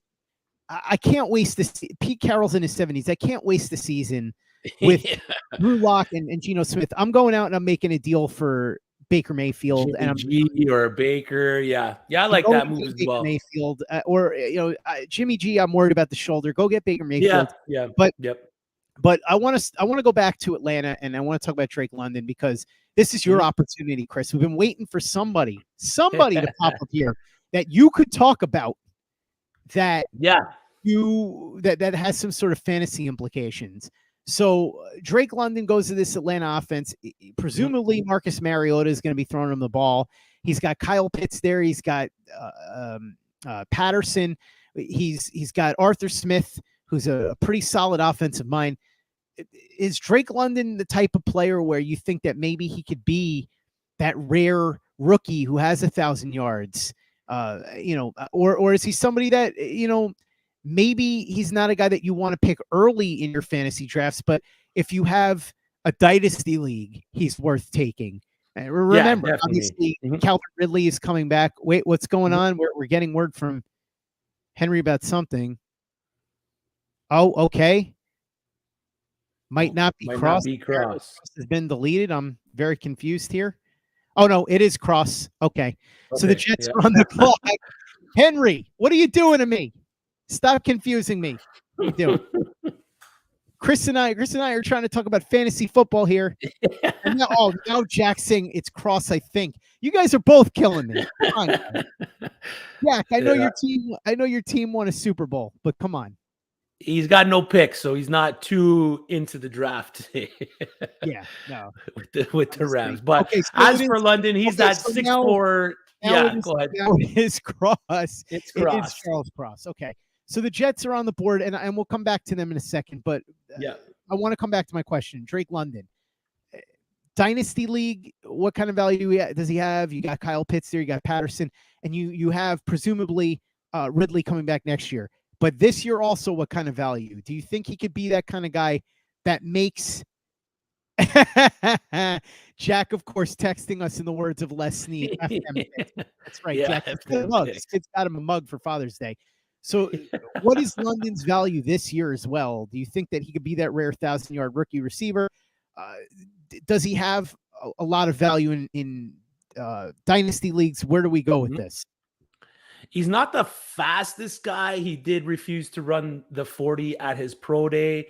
He's not the greatest athlete, but he is that go up and get it wide receiver. He's tall, 6'4", 219, 33-inch arms.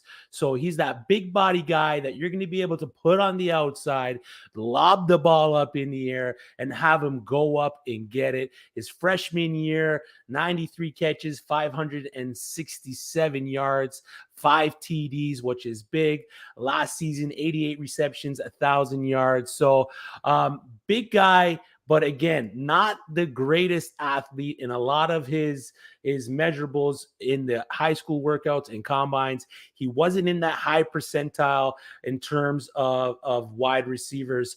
But again, with his size, with the opportunity in Atlanta to be that wide receiver one, to be that guy in that wide receiver room where there really is no one else, Drake London definitely shoots up my rankings, at least in terms of wide receivers. I had him in dynasty leagues outside of the top maybe 6 picks, but given where he's landed in Atlanta as the wide receiver one, outside of Kyle Pitts, they don't really have anyone else. So they're going to lean on Drake London. Can he get that 1,000 yards? We've seen him do it with USC. In 8 games, he did it on 88 receptions, 124 targets, 1,000 yards, 7 receiving touchdowns. So again, they're going to look for him in the red zone. They're going to look for him in the end zone. Given that his size, he's a big dude, they're just going to throw lobs. They're just going to put it up from in the middle, on the outside. So Drake London definitely vaults up into that upper echelon of targets for me fantasy-wise. Redraft leagues, he definitely becomes a little more valuable because he is that wide receiver one on a team like Atlanta who should move the ball down the field. They don't have that elite running back that's going to eat up a lot of the playing time there on offense for Atlanta. So I definitely see them. I definitely see Drake London, maybe top 4 pick. I still have Jameson Williams as my top wide receiver in the class, but Drake London definitely vaults up into that wide receiver 2, wide receiver 3 spot for me, depending on where some of these other guys land. But 1,000-yard season, definitely not impossible just because of the opportunity that he is going to have in Atlanta with no one else there. Atlanta could pick another wide receiver in the draft as well, just to stock up that room because they are light. So Marcus Mariota, meet Drake London, your newest wide receiver one. I like it. The injury kind of scares me a little bit. The speed in terms of moving up to the next level of the NFL kind of scares me a little bit as well. But big body guy, red zone threat, end zone threat. Could maybe even see double-digit touchdowns just because of his size and the lack of competition in that Atlanta wide receiver room. By the way, should say that DK Metcalf is not going anywhere, which Pete Carroll said today. Yeah. I've talked about this several times, and a lot of people on Twitter didn't like it. When the DK Metcalf and AJ Brown rumors began, I reached out to somebody I know that is pretty plugged in with the Tennessee Titans, and he told me absolutely not, no chance. There's no way they're going to have an extension done probably by the beginning of camp. It's not happening. So I said that. I passed that word along. And Garrett Wilson goes number 10 to the Jets. Not thrilled with this pick. I'll get back to it in a second. Is that the pick? Oh, yeah, that Garrett Wilson, eh? I'm not a big fan of this, so we'll talk about this in a second. But I think ultimately what it comes down to with DK Metcalf as well is, and I had heard, I asked somebody that I know that's pretty plugged in with Seattle, and he said not available either. What it ultimately comes down to is Deebo Samuel, and I guess, by the way, unless they're going to trade Garrett Wilson in a deal for Deebo Samuel, that's not happening now. If they're taking Garrett Wilson, they're not drafting Deebo. I mean, they're not trading for Deebo Samuel again, unless they're drafting Garrett Wilson to trade him for Deebo Samuel. That's the only way that would happen. The Garrett Wilson pick is that, but Deebo Samuel would only be available if, he demanded a trade and the 49ers were willing to give in. That didn't happen with Seattle, and it didn't happen with Tennessee, and there was no indications that it would. And those teams have been steadfast in saying those guys aren't going anywhere. And I think people just sort of what they decided was that because Tyreek Hill got traded and because Devontae Adams got traded, any receiver could get traded at any time just because we decided that they would. and that's just not going to be the case. We'll see what happens with Deebo now, but it looks like he's not going to the Jets. As far as Garrett Wilson, look, I'm not saying Garrett Wilson isn't a talented player. I think he's good. I don't see number one wide receiver with him. He's to pick him number 10. People talk about him as a great route runner. I don't see that. I think he gets great releases. He gets open quickly, but a lot of sloppy footwork, some inconsistent routes. There's some potential there for sure, but this is a guy that if he was picked in the 20s or late teens, fine. At 10, Jermaine Johnson was on the board. That's who I would have wanted. That's the pass rusher out of Florida State. That's where I would have gone with this. And if they wanted a receiver, I'd have gone with Jameson Williams. I know that we said he's going to be out for a month or two, but I just think he's a much better player. I would have considered Kyle Hamilton here too, as well. The Jets have no free safety, but of course, taking Ahmad Gardner early makes it difficult. Now, look, Wilson is very explosive. We know that, and like we said, great releases, and he's got speed, so he has potential to be really good. I don't see that he's an elite caliber player, not a guy I would pick at number 10. I don't know that I think that he's that much better than the guys that they could get potentially either at 35 or trading back up into the first round. So that's kind of where I sit with this. But look, I'm not going to sit here and tell you Garrett Wilson's not a good player. He is.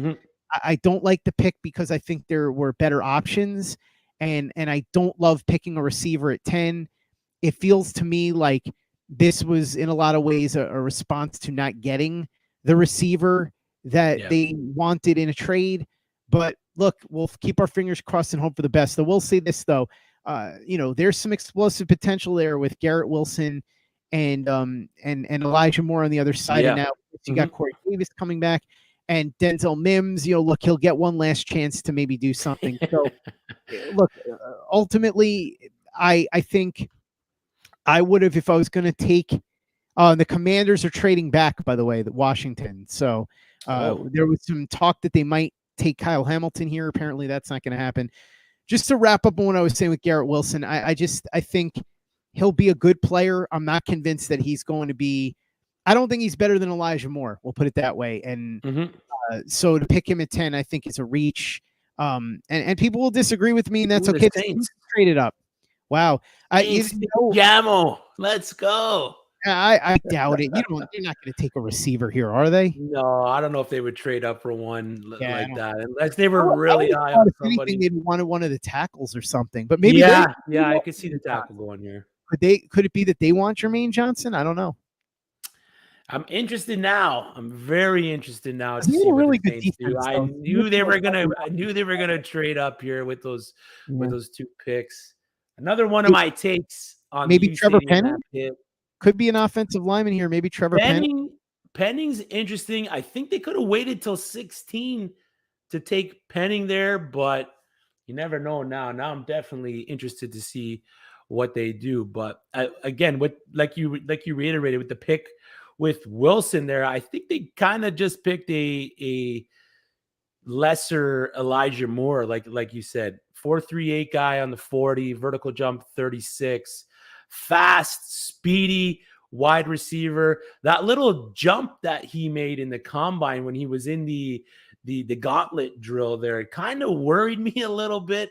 I didn't quite understand what he was trying to do with that. I hope that's not something that he brings up to the next level, but I'm a little bit excited for Garrett Wilson on the Jets. I would have preferred, like you said, fantasy wise, for it to be Jameson Williams, but maybe that ACL injury is kind of scaring some of these teams that are trying to build something good going into this coming season and not having to wait for that wide receiver like they would have to wait for Williams there. So I'm interested to see what the Saints do here. I'm kind of on pins and needles, a little lost for words, even though I kind of knew that they were going to trade up.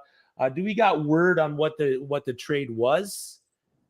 Do we know what was involved? No, that's a good question. I would love to know if somebody can find that out for us. We have Frankie's reaction. We have Frankie's reaction. All right, bring in Frankie. I'm sure he's got about 12 minutes right now. This ought to be fun. This is going to be good. In. No details on the Saints trade yet. It's a video. Okay, so let's play the video if we got it. Play the video. My guess this is for the reaction to the Wilson pick. I know he was high on Jameson. He was preaching pick Jameson at 4. Don't let him drop. So not getting him at 10. I think we're going to get a pretty cheesed Frankie here with this Wilson pick. Garrett Wilson.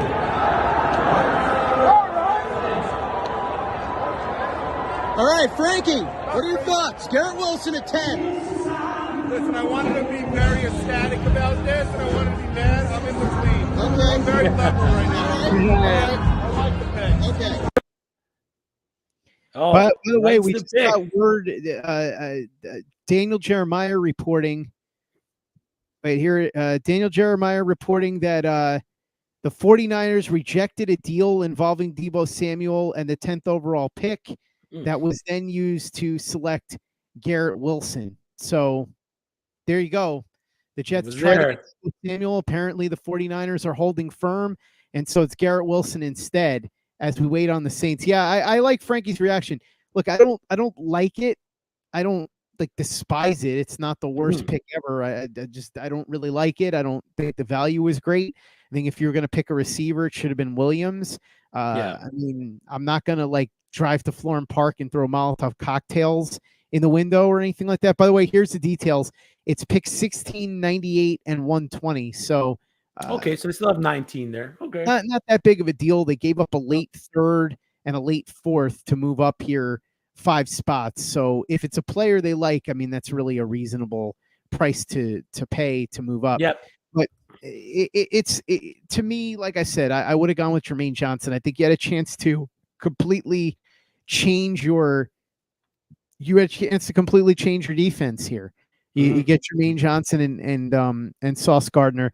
I don't think there's an enormous difference between Garrett Wilson and the other receivers you could have gotten a little bit later, but that's what the Jets decided to do here. It is interesting though. The Jets, they went balls to the wall to get Deebo Samuel, and it just didn't happen. And look, I understand it from the San Francisco 49ers point of view. They're a Super Bowl contender, and they don't want to trade their best player, especially when they have a young quarterback who they know that they need as many weapons for as possible. Chris Olave. Wow. Chris Olave. Olave. Ooh, okay. Wow. Oh, okay. Yeah, didn't see that one coming. I didn't see Ohio that State one coming. Receivers. Yeah, I don't know if they needed to make the move to trade up to get Olave there at the 11. But I mean, they must have been afraid of somebody ahead of them. Maybe they thought that Houston would take maybe him. Philly. Maybe would have taken him at 15. Yeah, I mean, look, they didn't pay that crazy of a price. No. So, and look, you have a healthy Michael Thomas coming back, right? And then so you pair him with Olave, and maybe this helps turn things around. I mean, I really do think they need a quarterback still. I'm not willing to really trust Jameis Winston at this point. I like Winston a lot coming out of Florida State, but we'll see what happens here. So yeah, I mean, what are your thoughts on this? And then I want you to talk about these 3 receivers.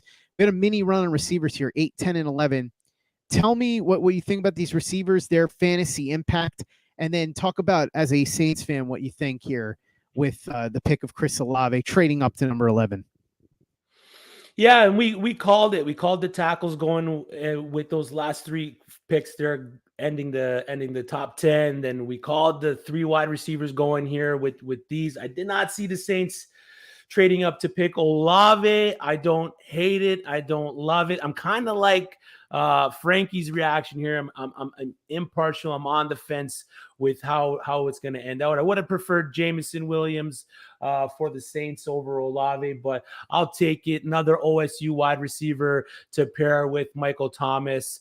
They need the help. It was absolutely horrendous last season with with Marquez Callaway and Traquan Smith. So getting a healthy Michael Thomas there, getting Chris Olave there, it's definitely going to be help for Jameis Winston or whoever's throwing the ball there for New Orleans. Hopefully at 19, they can address the tackle position with the loss of Armstead to Miami. So I was kind of hoping maybe they were trading up for that tackle. But again, Olave or Penning, I believe were guys that they would have got at 16.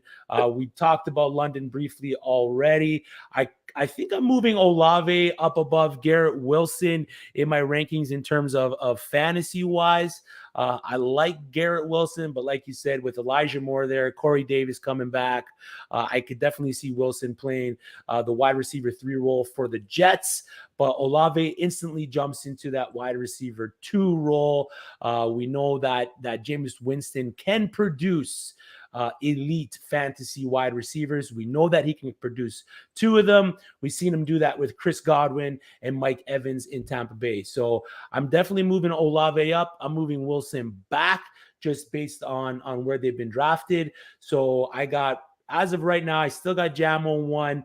I'll take London 2.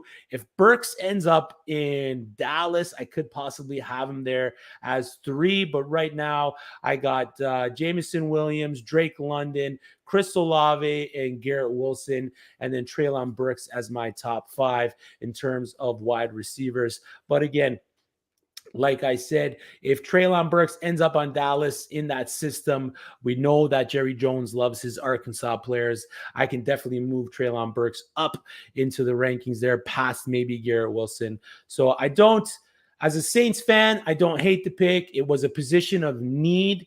So Chris Olave is going to fit what they're going to do in New Orleans. New coaching staff. I just hope they really address that offensive line. So by the way, the Lions just traded up. They traded 32, 34, 66 for 12 and 46. So I mean, really, over. Yeah, whatever. I mean, we'll see. It's probably a quarterback. I mean, you would think possibly. If it is, yeah, or a wide receiver. Could be wide receivers. It could be Jameson. It could be Jameson Williams here because remember the Lions obviously were said to be in on Deebo Samuel, and they could be looking at this and saying, "Look, the Wilson, Olave, and Drake London are gone." Mm-hmm. Oh, okay. So Jeremy Fowler from ESPN is reporting that the Lions have big plans here, which would make you think that it's going to be a quarterback. So you think probably Malik Willis, but who really knows? I mean, Jameson Williams will probably come off the board soon because you got to figure if those 3 guys are off the board, the next domino to fall at receiver, it's Jameson Williams. All right, it makes sense. It makes sense. Look, like I said, he's the best receiver in this draft, and once they saw these other guys start to go, they probably figured better make this move up because remember also the Ravens are sitting there at number 14. The Texans are sitting there at number 13. The Eagles are sitting there at 15. Those are all potential spots for Jameson Williams. So they go ahead, move up to number 12 and get this move done. I think it's a really good move. If you look at it, they give up 32, 34, and 36. So two twos, the last pick in the first round, a second rounder, and a third, got back the 12 and 46. So they basically traded down in the second round and gave up a third rounder to go ahead and jump up from 32 to 12. I think that's perfectly fine value, to be perfectly honest with you. I don't think it's that big of a deal. I would have been fine with the Jets doing that if they needed to. And now number 13 with the Houston Texans, and we'll see what they do because at number 3 they went with Derek Stingley Jr. Do they go with a defensive player here and make it a double? Do they go offense this time? The 4 consensus top receivers are all gone now. But they could do something like Treylon Burks. I mean, they could. They passed on an offensive lineman before. They could go with somebody like Trevor Penning in this spot. They could trade out. It's interesting though because when you see a move like that to go up that high, you expect that it's probably going to be for quarterback, but in this case, Jameson Williams. So again, now your time to shine here, Chris. Jameson Williams in the Detroit offense. Jared Goff is throwing him the ball. Not ideal. Not a deal at all. But there's some really big play potential here. Oh, the Eagles have traded up. Wow, look at all these trades now. Look at that. The Eagles have gone up. I'm going to go ahead and say they are moving up, I believe, for Kyle Hamilton. I think they're moving up for Kyle Hamilton. They have terrible safeties. It's known that they wanted a defensive playmaker. It also could be Jermaine Johnson. It could be Jermaine Johnson, but I feel like it's going to be Kyle Hamilton here. So if it is, the Eagles only having to go up 2 spots when for a long time everybody thought Hamilton could go as high as number 3 to Houston, that would be good value. And if it's Jermaine Johnson, that would be a good one too. They could go O-line. I suppose that's possible. Penning. I don't expect a wide receiver now that Jameson Williams is gone. I would think it's probably a defensive player. Most likely it's either Hamilton or Jermaine Johnson. But yeah, I mean, the teams are getting aggressive now. I mean, we saw 3 straight trades. Washington trades down. Minnesota trades down. And now here, the Houston Texans trade down. So this is a really bizarre draft. We're as we said, it was going to be, right? Yeah. I mean, I will say this. Look, again, I didn't love the Garrett Wilson trade. I think they took Garrett Wilson pick. I think the Jets took the wrong receiver. But obviously, if they wanted one of those guys, they were going to have to get them there because there was going to be a run on receiver. What's going on here? Jack is saying, holy F, something must have happened. Okay, so the Eagles get number 13 in exchange for 15, 124, 162, and 166. Oh, come on, Jack. Who cares? Those are all nothing picks. That's a late 4th and like a 5th and a 6th. Who cares? They trade up a bunch of nothing picks. You made me think that they gave up an insane haul or something. What are you doing to me here, Jack? Cooper Kupp was a 3rd rounder, mind you. He says, yeah, except, oh man, come on, dude. Number 124. Stop with this. It's not the 3rd. It's not even the 3rd round, by the way. It's the 4th round. But anyway, this is wild though that all this activity is happening. We talked about what the Eagles might do here. While we wait to see, I want to go back to what you were saying about Jameson Williams. In the Detroit offense, how do you see that playing out fantasy wise? In terms of the implications, not just for now. But now Jack's getting mad at me. I'm just saying it's a big haul still for 13. I don't think so. It's a big deal. They gave up a 4th, a 5th, and a 6th. Who cares? I don't know. I think that's probably, if I looked at the draft value chart, I would probably think that it's probably less than you would expect. But in all seriousness, you've got Williams in this Detroit Lions offense, and it almost feels like you're throwing a Ferrari into the middle of a junkyard. So yeah, exactly. But we've seen Jared Goff produce wide receivers fantasy wise. We saw what Amon-Ra St. Brown did second half of the season last year. Bringing in a guy like Jameson Williams, even though he may not start right away, they got a guy now that can stretch the field.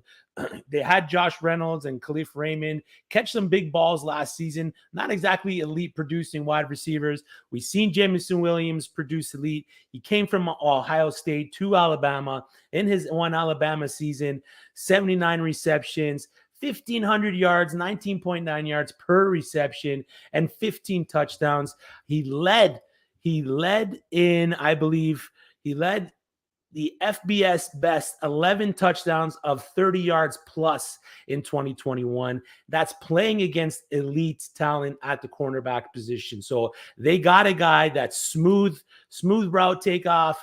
He's got instant speed of 4.3. Yo, my guys. What's up, man? Frankie? How you doing, man? What's up, Frankie? Good. How you guys doing? I really can't hear you guys that well.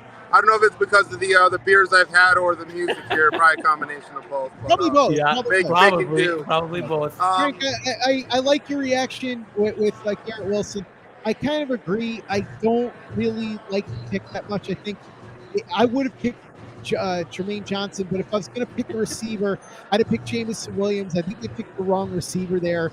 I think Garrett Wilson has a chance to be a good receiver. I'm not buying him as this like superstar receiver that some people are trying to make him out to be. I talked about this before. He gets really good releases, but his footwork is sloppy. His Route running can be inconsistent. He's good after the catch, so he's certainly a much better fit for the Jets than his teammate Chris Olave. But I think if you're going to go receiver there, you go with Williams. I think he'll be ready to go by latest October, and ultimately you're getting him for 5 years. I just think that's the one guy in this draft that if you're talking about a wide receiver that's going to be a superstar, that's the guy I would bet on. So that's who I'd have picked. So I'm kind of with you on that. I wouldn't say. Yeah, I'll say this, Scott. I'll say this. And what's up, Chris? I'll say this right now. This is what I think is going on with the Jets. I think. Have the Eagles pick yet? No. Eagle report here. We have Eagles pick report. With the 13th pick in the 2022 NFL Draft, your guy, the Philadelphia Eagles, are selecting Jordan Davis, defensive tackle. Wow, there you go. I'm a Jordan Davis fan. I want to see the kid perform well in the pros. All right, this is my analysis on the Garrett Wilson pick. I think, and this could not be true, but I have a suspicion that Douglas and Saleh, they don't have time. They need to start performing now. And if you have to start performing now, you take the receiver in Garrett Wilson. Listen, Garrett Wilson to me was the second best receiver in this class, and he's awesome. Let's just call it spade a spade. I'm be honest. When the pick happened, they tried to get my reaction. I didn't have a reaction. I wasn't happy. I wasn't mad. I wanted Jameson Williams 100%. But when you have a GM and a head coach that aren't sure about their future, what are you going to do? You get the guy that can come in and play from day one. So, Jameson Williams may have some injury problems in the future.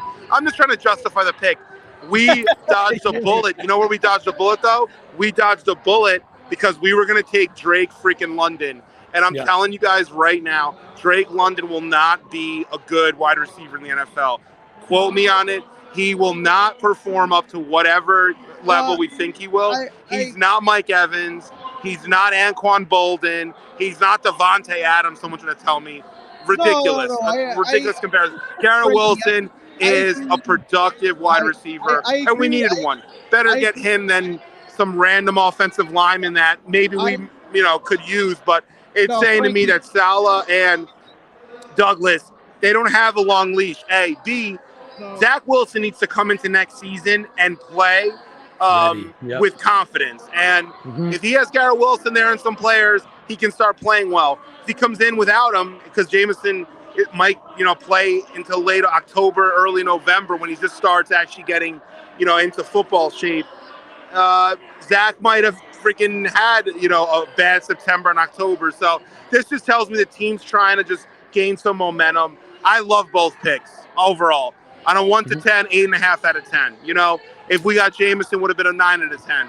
But I don't understand why Giants fans that are all here, and not to hate on Giants fans, but Kayvon is going to be a bust, in my opinion. Why? Because he's going to have one good season, a la Jadeveon Clowney, and ask for a lot of money. The Giants will not pay him it, and he'll leave. He's going to be out of New York in 4 or 5 years. 100%. It's just a matter of time. And secondly, they draft Evan Neal, who, look at Evan Neal's tape as a pass protector. He doesn't have good form as a pass blocker. He's a run blocker. And you have Andrew Thomas. What are you going to do? Everyone's like, Evan Neal's going to play right tackle. You drafted someone 7th to play right tackle? No. So, I don't know, man. We'll see what happens. I like what the Jets did because I think Sauce Gardner is the best player at his position on defense. Sauce Gardner's a better cornerback than arguably any other player in this draft is at their position. So Jeff fans will go, we don't want a corner. We don't have a fucking corner. All right. They draft cornerbacks, don't we? Don't people draft fucking corners? Why is it so crazy? People draft corners. So we drafted a great corner, in my opinion. Why is that so crazy? Oh, we want an edge rusher. We're going to have a 15-sack person. Yeah, Kayvon's going to have 15 sacks. He had 7 sacks last year. The year before, he had 3. As a freshman, he had 9, and then he camped it in. Let's be fucking honest here. People are high. Kayvon's not Von Miller. He's not. Von Miller had 17 sacks in A&M his last year. So let's fucking be honest. Jet fans are stupid, and I'm one of them. I'm stupid also. We're all stupid. That's my little rant. So Frankie, listen, here's what I'll say. And I actually told Jack to cut your mic if you kept going much longer. But no, in all seriousness, here's what I'll say. I think that Drake London's going to be a very good receiver. I don't think he's going to be a great one. He does a lot of things well. I don't think he's elite at anything. I think Garrett Wilson's a good player. I think there's a lot of aspects to his game that get way too much hype that he doesn't deserve. That people will say he's a great route runner. He's not. He's an inconsistent route runner. He's got sloppy footwork if you watch the tape. Yeah, he does. He gets great releases, so he gets open quickly, and I think people confuse that with great route running. That's not to say he can't be a good receiver in the NFL. Certainly he has the potential to do that. So, look, I don't like the pick. I wanted a pass rusher there or Jameson Williams, but I'll live with it, especially since they got Sauce Gardner at number 4, which I love. I hope that, look, if Jermaine Johnson falls a little bit, I hope that they're willing. I mean, especially considering the prices to move up don't look that high. I wouldn't mind seeing the Jets move up for a pass rusher here back into the first round.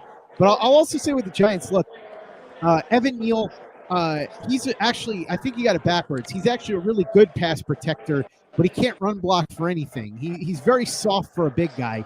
And that's going to be a test. He's going to have to really become more physical at the NFL level, which for a guy his size is going to be interesting. That he's more of a finesse blocker. Thibodeaux, look, I think Thibodeaux has the talent to be a really good player. It's just, he's got flaws in his game that a lot of people were overlooking. I mean, look, you heard this, but you saw it on the tape. If he didn't win on a play early, he gave up. That happened a lot. He's got explosive. By the way, the Ravens pick just dropped back here. Ravens are getting Kyle Hamilton. There it is. Yeah, no, listen, I think that makes a lot of sense for them. Yeah, it does. Yeah, that's what Nick said for a while, too. Yeah, no, let's get Splash on here. Yeah, can we get Splash? Yo, Splash. Where is Splash? Oh, he doesn't want another pick. Fuck him. All right, so this is my other thing. All right, all right, it's funny because as I started looking at some of these wide receivers, I really like Chris Olave. I like him a lot, man. I honestly think Chris Olave with Zach Wilson could have really worked. Now, I wasn't even thinking of him at 10, but, I mean, listen, he went, 11th, right? Right after. Yeah. So that might be a pick we look at, but I'm telling you right now, we're going to look back at this draft with Stingley going before Gardner, and Sauce is going to be a stud. And, this is my other thing. Playing football in New York with the weather at not the Meadowlands, but, with the winds we get there, it's tough to kind of throw the ball downfield. It's a cold city. It's a little bit difficult. You get a nice corner, someone that can lock someone down. You get value. You get production. You have a defense that can depend on other things. You're not worried about, sending a blitz on one side because you're leaving a corner on an island by himself. So, corners and defensive players, if they're decent they're good, they work well here. The Giants won Super Bowls like that. The Giants didn't win with any flashy running game or, passing game. They won with Eli Manning. So you have to also consider the city, Chicago, not to go back in time, but like the 85 Bears, you need, like in cold weather cities, you need that tough defense. You need those lockdown people. Mm-hmm. These flashy guys. Olave works great in a dome. Olave works great indoors. Olave works great in a warm weather city. Will he work great here? It's different. Football's a crazy game. It's not like basketball that it's just all the conditions are set. It's different, So I love getting a quality defensive player. Listen, if Aiden Hutchinson's there, I would want to take him in a second. Kayvon, look at his interviews. His last interview, he couldn't begin the interview without mentioning Old Spice. He couldn't fucking talk without bringing up Old Spice. He's out here like talking about changing the culture and shit. Get the fuck out of here, man. What are you talking about, dude? You're not running. You're not like Meek Mill in Philly trying to start something. You know what I mean? I know it sounds crazy, but these guys are nuts. Some of these new guys coming in. Leave them out. Don't bring them to New York. Sauce he's a gardener too. We love Sauce in Italy. We love gardening. Sauce Gardner, bro. That's the way we do it. That's how we roll. Let me make a point about Olave, by the way. Somebody just asked, can the Jets still get Jermaine Johnson? Boy, I hope so. If they could pull that off, I'd be very happy. let me make a point about Definitely. Olave. Jermaine Johnson's probably the best pure edge rusher in this draft. If you have a guy that you line up on the outside in the 3rd and 15, and you're like, get to the quarterback. I mean, Aiden can make it happen a la TJ Watt. He can go inside, outside. He's strong enough to make it happen. But a guy pure off the edge, I mean, look at Jermaine Johnson's film versus Icky. I mean, he had that guy falling forward like I'm about to be in Vegas in a few hours. So, it's you know what I mean? But like, look at it. Like Jermaine Johnson's good. I'm glad we didn't take him. He's Jermaine Johnson too. Scott, I saw some pass sets he had, some rushes. He looked like I was looking at like Aaron Maven again. I'm like, oh my God, please no. Even though I liked Aaron Maven, but it's like these guys are like thin. They get they go with a trench guy, like Will Parks says, a trench guy. They get a trench guy. Oh, I don't know how we're having this stream without Will Parks. I don't know how any stream exists without that guy. He's got so many sources, him and his 6,000 followers. What a guy. They should turn off the Jets. Forget about turning them on. But that's all I'm going to say. Listen, shout outs. Love you guys. Chris, love you. Scotty, love you too. Thanks, I'll send you some DMs later with some of the hookers. No, I'm just kidding. I'm joking. Yeah, well, listen, I don't doubt it. No, but I got to get off this. I'm sorry. But in all seriousness, two points I'll make. Number one, with Jermaine Johnson, Aaron Maben was like 220 pounds. Jermaine Johnson's 260, so it's a little different. But as far 100% true. Yeah. As far as Chris Olave goes, I think Olave is going to be a good receiver. I don't think he would have been a good fit for the Jets, and I'll tell you why. They really value guys that can make plays with their ball in the hand, with the ball in their hands after the catch, guys that can pick up yak, as they call it, yards after catch. And Olave doesn't do that. He doesn't break tackles. He doesn't get yards after the catch. And that's why I think he would have been a bad fit for the Jets. It doesn't mean I think he's good. He could very well be a very good wide receiver. I just think the Jets offense was the wrong one for him. I think, if anything, Wilson does fit the offense well, so that's a positive. I think London would have as well. I think Williams obviously would have, and I think there are other receivers that are going to get picked later that would fit the Jet offense. But I just think Olave is a player that would not have made a lot of sense for the Jets. For the Saints, he very well could. Mm-hmm. So, but yeah, no, Frankie, listen. Go ahead and go drink some more beers. Are we getting Splash or what? Or is he drunk too? He's right here. Look, I'll show you him right now. He doesn't want to hear the pick because it's already been announced. But look, I mean, it hasn't been announced. It's been leaked. But Splash, you know what the pick is. He's waiting. By the way. Splash is such a hardcore fan. He's like, I don't want this ruined. He doesn't want to miss it. Doesn't want to miss it. Oh goodness. Ew! What happened? I like it. All right, you heard the pick. All right, I like it. Can we get Mick Foley's he was the number one player doppelganger and everyone's Splash run now, 2 weeks please? ago. Then everyone's like, oh, he sucks. No, he can ball out. I love it. Whoa. Hollywood Brown. Whoa, Splash. Ooh. Hollywood Brown just got traded to the Cardinals. All right, yeah. So that we have it there. Kyle Hamilton, who the Jets were supposed to take at 4 like 2 months ago. Frankie. Hollywood Brown just got traded to the Cardinals. Get Splash. We need his reaction. No, he didn't. Yeah. Are you serious? We need his reaction. Hollywood Brown just got traded to the Cardinals. Shut up. Wait, seriously? Yeah. Splash, we have a trade. Hollywood Brown has been traded to the Arizona Cardinals. Hollywood. What? Are you trolling me? I'm not trying. Unless Henry and Jack are lying to me. They traded their pick. The Cardinals traded their pick for Brown. They traded their first rounder for Hollywood Brown. Whoa. Wow. Did we just get the number 23 pick for Hollywood Brown? Yeah. Yeah. Hallelujah! The number 23 pick.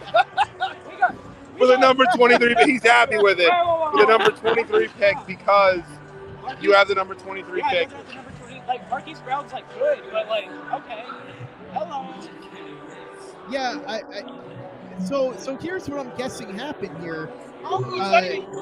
The deal must have happened because I assume the Ravens don't want to pay Hollywood Brown. He's going to be a free agent, and they must have figured absolutely. They'll go get a receiver now. I don't know who it is, maybe Traylon Burks or somebody, but they must have felt like, they could get a receiver comparable to Hollywood Brown in this spot and restart the rookie clock. So, yeah, I mean, look, Arizona's going all in now. They know Cliff Kingsbury knows his job's probably on the line. So he's got Hollywood Brown, he's got DeAndre Hopkins, and if Kyler Murray can't produce with those guys, he's screwed. By the way, Scotty, I'm going to say this, not to bring it back to Jets talk, but tell me this.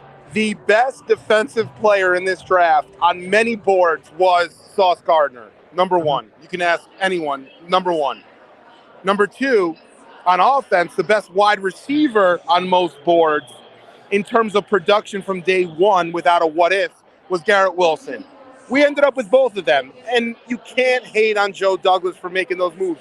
A little, not conservative, but a bit just trying to bring value in from day one. I'm telling you, if Joe D knew that he was going to stick around for a while, I think they have a little bit of a, I don't know, I don't want to say bounty. I don't want to piss off Chris here, but they have a little bit of a, they have a little bit of a, they have a little bit of an incentive here. Like, we have to win 7 games or 8 games, or, you guys, we're going to reconsider your position as GM or head coach. So, I wanted Jameson Williams. The right pick was Jameson Williams. Sauce was the right pick at 4, 100%, 1,000,000%. Garrett Wilson, I would have taken Jameson Williams, but we're sitting here. We're not employed under contract. We're not speaking with the owners. If it was us, we might have taken Garrett Wilson too. So that's last I'll say. I love the Jets draft overall. 8.5 out of 10, which is great to me. The Giants had a shitty draft, in my opinion, and we'll look back and we'll see it. And the Saints just keep winning, baby. They just, that's it. Just keep win, winning. baby. They need the Saints to take on that logo, That's it. I like it. All right, yo, I'm gonna leave. All right. Well, I think you could all tell that I love Frank, but he is, let's say, a little greased up. Yeah, greased up's the way to put it. But yeah, Splash is apparently very excited about getting the 23rd pick for Hollywood Brown. So is the 100th and Hollywood. Okay, so it was a late 3rd round pick and Hollywood Brown for number 23. All right. The Texans took Kenyon Green. Green goes to Houston. That makes some sense. So at number 16, this is this the Eagles again? The Eagles. No, the Saints, right? No. The Saints had this pick and they moved up. The Saints, yeah. So the Commanders. It's the Commanders. All right, this will be interesting. Commanders on the clock. So it should be probably a wide receiver. They've been tied to wide receivers throughout the whole process of the draft. Could go quarterback. There's been no quarterbacks taken yet. Yeah, so which is kind of surprising, but not surprising at the same time, right? No, I said before, I thought there wasn't going to be one in the top 10. Oh, the Commanders pick is in. Jahan Dotson. Wow. So it is a wide receiver. All right. Yeah. So the receiver run continues now. Again, no quarterbacks yet. And this, if none go in the top 20, this will be I would have to go back and look the last time that happened because EJ Manuel went 18th. That would be crazy. And now up to 17 is, I believe, San Diego, the Chargers. And Chargers, if they hold on to this pick, you have to figure they just went out and spent a lot of resources on defense. They could do more here. They could go with a pass rusher, perhaps. They just paid J.C. Jackson. They're going all in around Herbert. So I don't know. Maybe they go offensive line. I mean, there's a variety of ways that they could go here. They have said that they possibly go wide receiver as well, so we might see Jack made another a comment. Jack said, "No, you should have called it San Diego." It's still San Diego to me. I don't know why. It'll always be San Diego. Yeah, LA doesn't need. LA. No offense, Jack, but LA barely needs one football team. They're really a USC town more than, and the Lakers and the Dodgers really more than anything else. But this will be interesting to see what the Chargers do. And then at 18. I believe that's the Eagles again, right? Is that the Eagles? Yes. Eagles and then Saints, yeah. Okay. No. Oh, so the Saints again at 18. Okay, so Saints we got at 19, I Chargers. think, right? Are they 19? Yeah, Eagles 18, Saints 19, I believe. Okay, so it's Chargers, Eagles, Saints are the three. Yeah, you got Okay, it. so Chargers, Eagles, Saints. Yep. this has a chance to get interesting. Yeah. Listen, Jack is saying he has some thoughts on the Hollywood Brown trade. Jack, I would love to jump hear in it. with us if you do. Feel free. Yeah. So, Jack, what are your thoughts on this? Give me just one moment. I'm just setting up my mic really quick. I'm sorry. Oh, that's all right. I will be right with you guys. Yeah, that's fine. So yeah, right now we're waiting to see what happens at number 17. They could go in a variety of different ways. But while we do that, Chris, why don't you talk about the fantasy implications here of Jahan Dotson in the Commanders' offense? I think this is kind of weird. They've got Terry McLaurin, they've got Curtis Samuel, who they got last year. They have they have now Dotson that they add, Gibson. I don't know. This is interesting. But before we do that, Jack, why don't you go ahead and talk about what you think about this Hollywood Brown move? So to me, I'm thinking right now the NFC West looks like it might be just a little bit more stacked again. I want to say it's a desperation move a little bit. Yeah. I want it because, like you mentioned, what's his name? Cliff Kingsbury, his job might be on the line here. Mm-hmm. It's tough to tell, like what.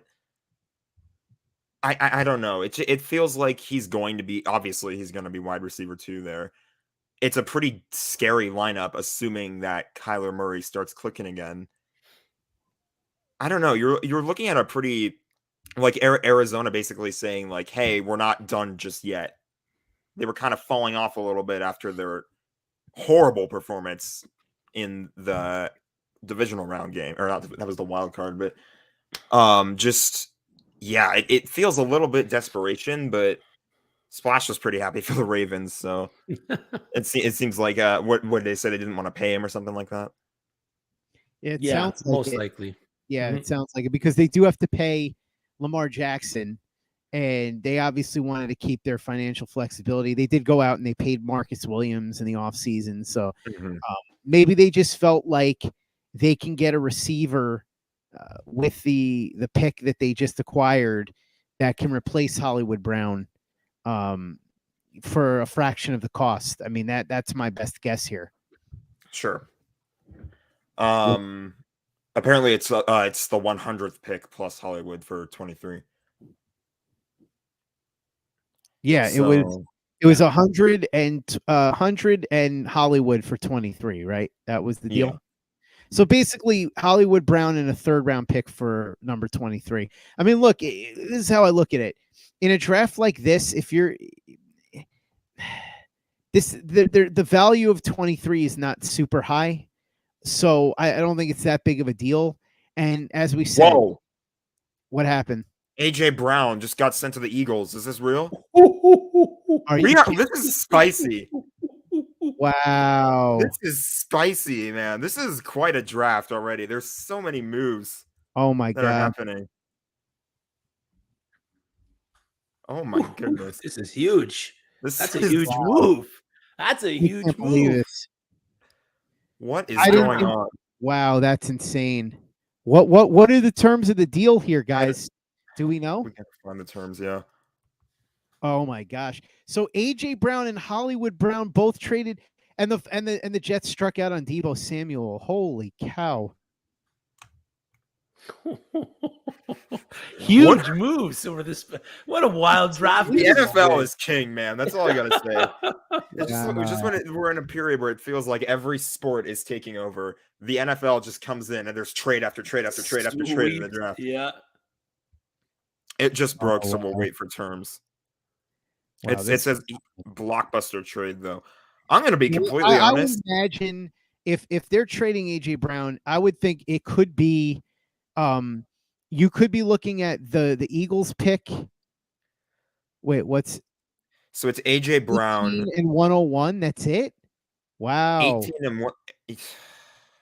Wow, that's crazy. It.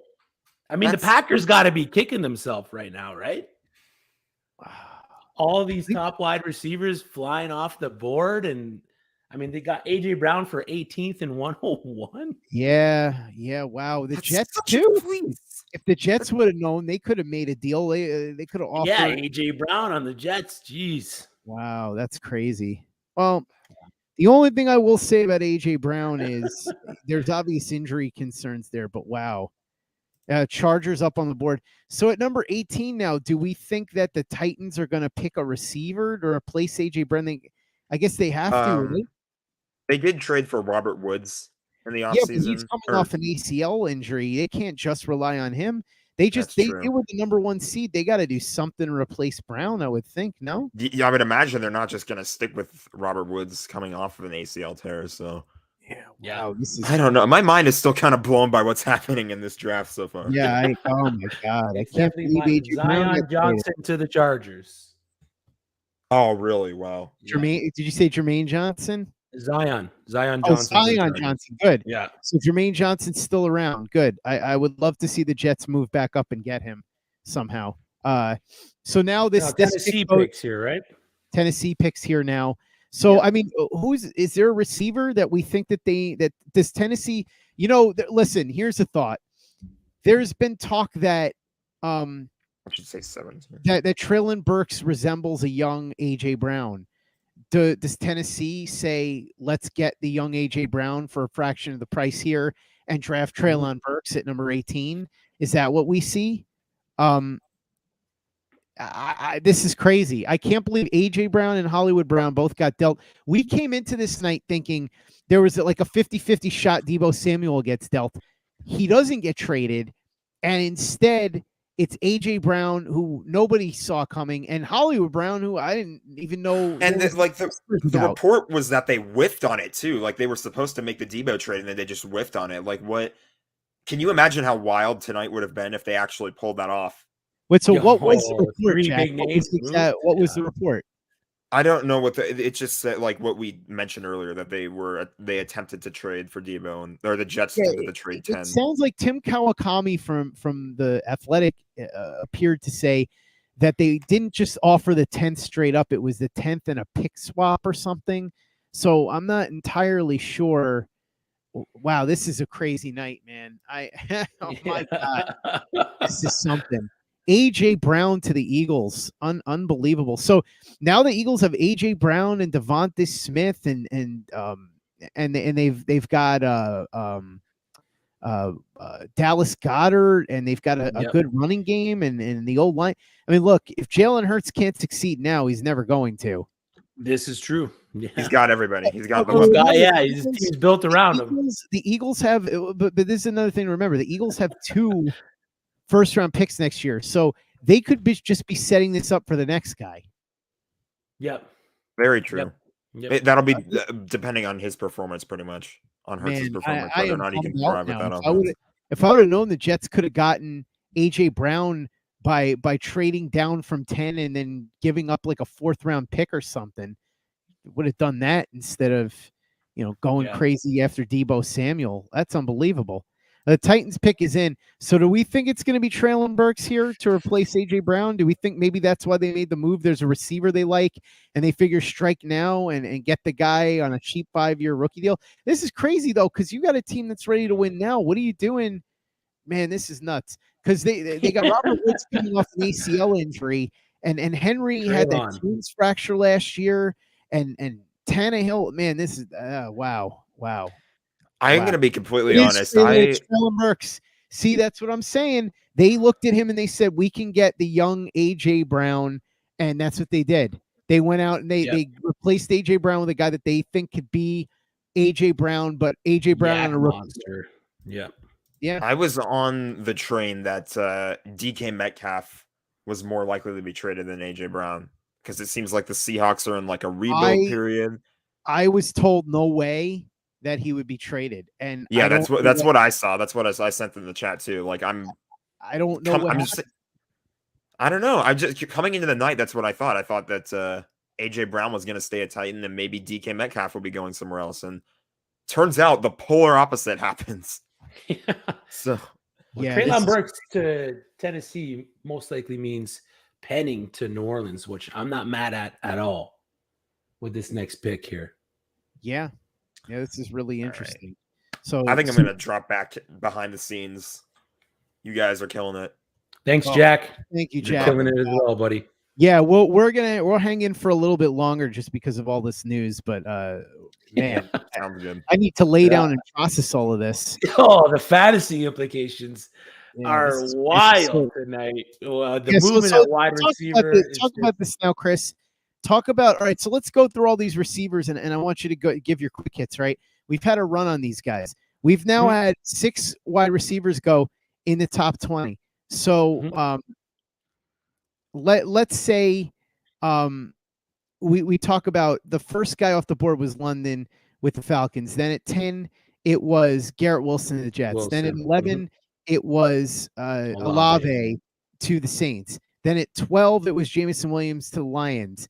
Then Jahan Dotson comes off the board at number 16 to who picked Washington. Washington. Right. Yep. Washington takes him. And then now Traylon Burks at 18 to the okay, so AJ Brown, 4 years, $100 million, $57 million. So then now we see that. I also want you to talk about the fantasy implications of Hollywood Brown in Arizona and that fantasy ramifications of what happens now with AJ Brown in Philadelphia, and also how does that affect Devontae Smith? So go through all of that and give me let me rest my vocal cords. Yeah, there's so much to process here with this draft and everything that's just happened. We broke down most of them. The last one here is Jahan Dotson to Washington before we had everything else happen there. I like Dotson. I don't like him so much because his breakout age was 21. I like to have my wide receivers breakout age at about 18, 19 years old. That's when most elite productive wide receivers that come into the NFL, their breakout age is around that, but his is 21. He is a little bit on the older side coming into the NFL. I don't hate it for fantasy purposes so much because I think Carson Wentz can produce those wide receivers to fantasy wise. I think McLaurin is obviously the wide receiver 1 there in Washington for the Commanders. Then you got Jahan Dotson. They do have Curtis Samuel there as well. But then the big stuff that's been happening, first one, Hollywood Brown to the Cardinals, going to strengthen that room. DeAndre Hopkins on his way out. Rondale Moore just not the guy that they were hoping that he would be. So bringing in another stud wide receiver, obviously better than Christian Kirk, opens up the opportunity for Brown there in Arizona. And then the big one, AJ Brown to the Philadelphia Eagles. I mean, he moves from Tannehill, who's a much better passer than Jalen Hurts. I don't think it hurts Devonta Smith too much. I still think he's going to see the same kind of production that he saw last season. But overall, it definitely hurts AJ Brown more than it hurts Devonta Smith, just because of who's throwing the ball. They're not an overly aggressive team at pushing the ball downfield with the passing game. They'd much rather roll it out, little dinks and dunks. We have seen Jalen Hurts make some big time throws, but as for AJ Brown and where he's going to finish, I'm definitely moving him back in my dynasty rankings, just based on who's throwing the ball there for Philadelphia. If next season, like Jack said, they have those 2 first-round picks, they decide to use that on one of these younger elite quarterbacks that are coming into the NFL in next year's draft, then yes, I'm going to move AJ Brown back up. But as of right now, I think he's going to take a hit in production.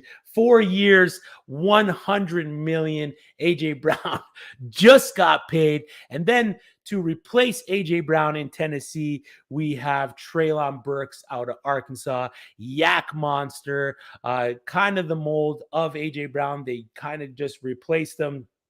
They got the young wide receiver on the rookie deal that kind of plays like AJ Brown. They're going to be able to run the same schemes like they did with AJ there in Tennessee.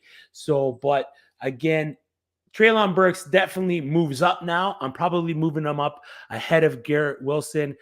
maybe even dropping Drake London back and moving Treylon Burks up into that 2 spot, because he automatically becomes that wide receiver 1 in Tennessee. And we've seen in the past what the wide receiver 1 in Tennessee can produce. A.J. Brown finished as a wide receiver 1 last season, wide receiver 12 on the year, and he missed some games. He is a little bit of a Band-Aid in terms of staying on the field, A.J. Brown. So now they got a young Treylon Burks, hungry, thrust into that A.J. Brown role. I'm excited for it. I had Treylon Burks pretty high coming into the season, pre-draft, and I'm going to have Treylon Burks pretty high going into the season post-draft.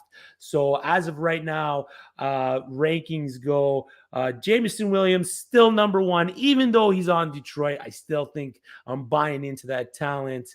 And then probably Treylon Burks as the wide receiver 1 in Tennessee. Then Olave, Drake London there in the Jets, and then Drake London there on the Falcons, just based on opportunity, and then Garrett Wilson rounding out the top picks, and then Jahan Dotson just behind there at number 6. I just don't like what Washington's going to be able to do. They did lose Sheriff to the Jags, so that's really going to hurt. They need to protect Carson Wentz. We've seen what happens when you don't protect Carson Wentz. He gets into those Wentzinian. Did we lose Chris for a second there? It appears we did.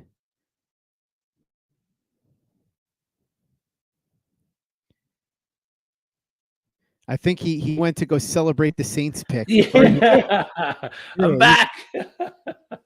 I don't know what happened there. I'm in a rural town, so my internet can be a little choppy. But as I was saying, Jahan Dotson rounds out the end there, and I'm excited to get crunching on these situations for fantasy purposes heading into the football year. I'm waiting to see who the Saints pick here. I'm hoping it's a tackle. Penning's there. I was hoping Penning was going to be there at 19 or possibly taking him at 16, but they traded up to take Olave. So let's see who the Saints pick. The pick is in. Burks to Tennessee is huge just because of Trevor the situation Penning. where they. That's is it Penning? There it is. Trevor Penning. Yeah, I like love that. it. There's a replacement for Taron Armstead. So you get Trevor Penning and Chris Olave. Look, the Saints, by all accounts, felt that they were 2 impact starters away from being a real factor. I think, unfortunately, without a quarterback, it's still going to be pretty tough. But Penning helps, and certainly so does Olave. So you get 2 good starters there. And now we get to pick number 20. Man, this is crazy stuff, though. Like, if you think about it with the wide receivers, right? We kept hearing about Deebo Samuel and DK Metcalf and all that. And this is an offseason where Devontae Adams, Tyreek Hill, A.J. Brown, and Hollywood Brown all traded in the same offseason. That's crazy. And I assume Hollywood Brown is about to sign a new contract with the Cardinals, because I can't imagine they would make that move. Although then again, Kingsbury's so desperate at this point, who knows? But man, think about that. That's 4 guys that were, 1,000-yard receivers that all just got dealt in the same offseason. And you could say that Tyreek Hill is, a top 5 receiver in the league, and Adams a top 5 receiver in the league. And man, crazy, just absolutely nuts. The Christian Kirk deal really just messed up the wide receiver landscape, and really had the trickle down effect with all these moves, right? By the way, did the Steelers go quarterback here? They could, because could we see the first quarterback? Their hometown kid Kenny Pickett is still there, and you've got Malik Willis who's still on the board. I mean, and this, by the way, like we said, this is the first time. I'd have to look up the last time a quarterback was not picked in the top 20, the top 19 picks. If you look after 20, what team really needs a quarterback? If you're looking after this 20th pick, it's not the Patriots at 21. I mean, I could definitely see Green Bay picking a quarterback. God, I'm sure Aaron Rodgers, because he reacted so well the last. By the way, they have Jordan Love still. Yeah. Because Aaron Rodgers reacted so well the last time they picked a quarterback. Yeah, I mean, look, Arizona's clearly not picking a quarterback, and No. man, that's crazy. I mean, I guess you're looking now at like maybe. Well, the Lions already moved up, so they're not doing anything. No. Yeah, it's crazy. Maybe Tennessee picks a guy that they sit behind Tannehill for a little bit. Yeah, that could be a spot. Maybe Tampa. If it's Brady's last year, maybe Tampa Bay reaches a quarterback. Yeah, it's true. Yeah, I don't know, but if you think that if you're Tom Brady, like you came back, you probably want them to use that pick on a pick. Yeah, So I don't know. The Chiefs. I mean, could they trade out of one of those picks to somebody that wants to move up for a quarterback? I don't know, because they've got the 2 picks back to back. It's very. Man, this is crazy. I don't know. I don't know where a quarterback goes if somebody doesn't go here to the Steelers. There's, wow. Yeah, this is wild. Man, this is just I'm wild. excited for Trevor Penning. It should be, man. Yeah, this is crazy. Yeah, I can't believe we went into this night thinking Deebo Samuel might get traded. Instead, it's AJ Brown and Hollywood Brown. Kenny Pickett to the Steelers. There you go. So he went to Pitt, and now he becomes the first quarterback off the board at number 20. Amazing. So there we go. 20 picks until we got a quarterback. Yeah, absolutely. But listen, I'm being told that it is time for us to wrap up. Chris, it's been a lot of fun doing this with you. I look forward to hopefully doing something like this again next year. Look, Frankie jumping in with his drunken rants and not being able to hear us, and me telling Henry and Jack to cut his mic. That was certainly a highlight. Yeah, the Jets. Everybody said they got to get a pass rusher. They got to get a pass rusher. They still might, but they haven't yet. And now Kenny Pickett becomes the first quarterback off the board at number 20. Picks in. Wow, crazy, absolutely crazy. But you got to be happy, man. Look, the Jets got a wide receiver. They got a cornerback. The the Saints went out and they got 2 impact starters here on the offense with Chris Olave and Trevor Penning. So as you can see, go to links.uSTADIUM.com for more stuff that uStadium is giving away and all the goodies. But Chris, final thoughts before we go. What do you think on what's been an absolutely crazy night so far and a night that's not even done yet?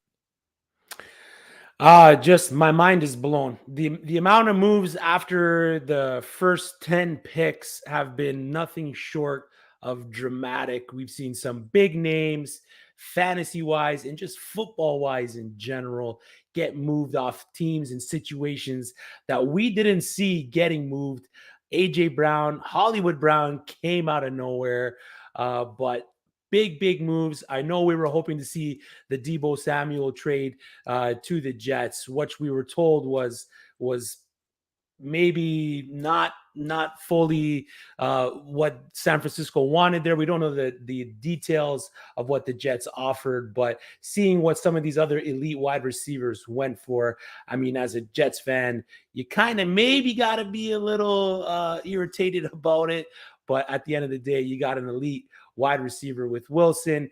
The Saints did well. I was really hoping they addressed the tackle position, and I'm happy with Trevor Penning. I'm happy with Chris Olave. Now we go into training camp. We go into day 2, day 3 of the NFL draft. We watch everything unfold. We're still going to see, I believe, a ton of drama coming out of this NFL draft past tonight. But I'm excited to see what unfolds here the rest of the way. Yeah, 100%. This has been a wild first round, and wow, it's been fun, incredible. So, Chris, thank you so much for you on the stream. Thank you to everybody who watched with us, and hopefully we'll have some fun stuff tomorrow too to talk about, because we've got a wild second and third round coming your way as well. Yeah, we do. Just a reminder too, by the way, to go to uStadium, download the app, take part in the Takes feature. Thank you to Nick and Frankie for having me host this. But also, here's the other thing. I should say, cheap plug on my end, Play Like a Jet, 7 days a week, daily Jets podcasts. Yes, I'm a glutton for punishment. There's even brand new stuff on the weekends. And tonight we'll have a fun one. We're going to do draft night wrap-ups every single day. The very big deal, Chris Nimbley of JetsInsider.com will join me. So please go ahead. You can follow me on Twitter at PlayLikeAJet1, and you can download the podcast anywhere where you can download podcasts. So again, thanks to everybody who joined us. Jack, thank you. And Henry, Thank you so much for doing a great job producing. You guys are awesome. Appreciate it. And we will catch you soon. And again, I look forward to doing this next year. Good night. Yep. Good night.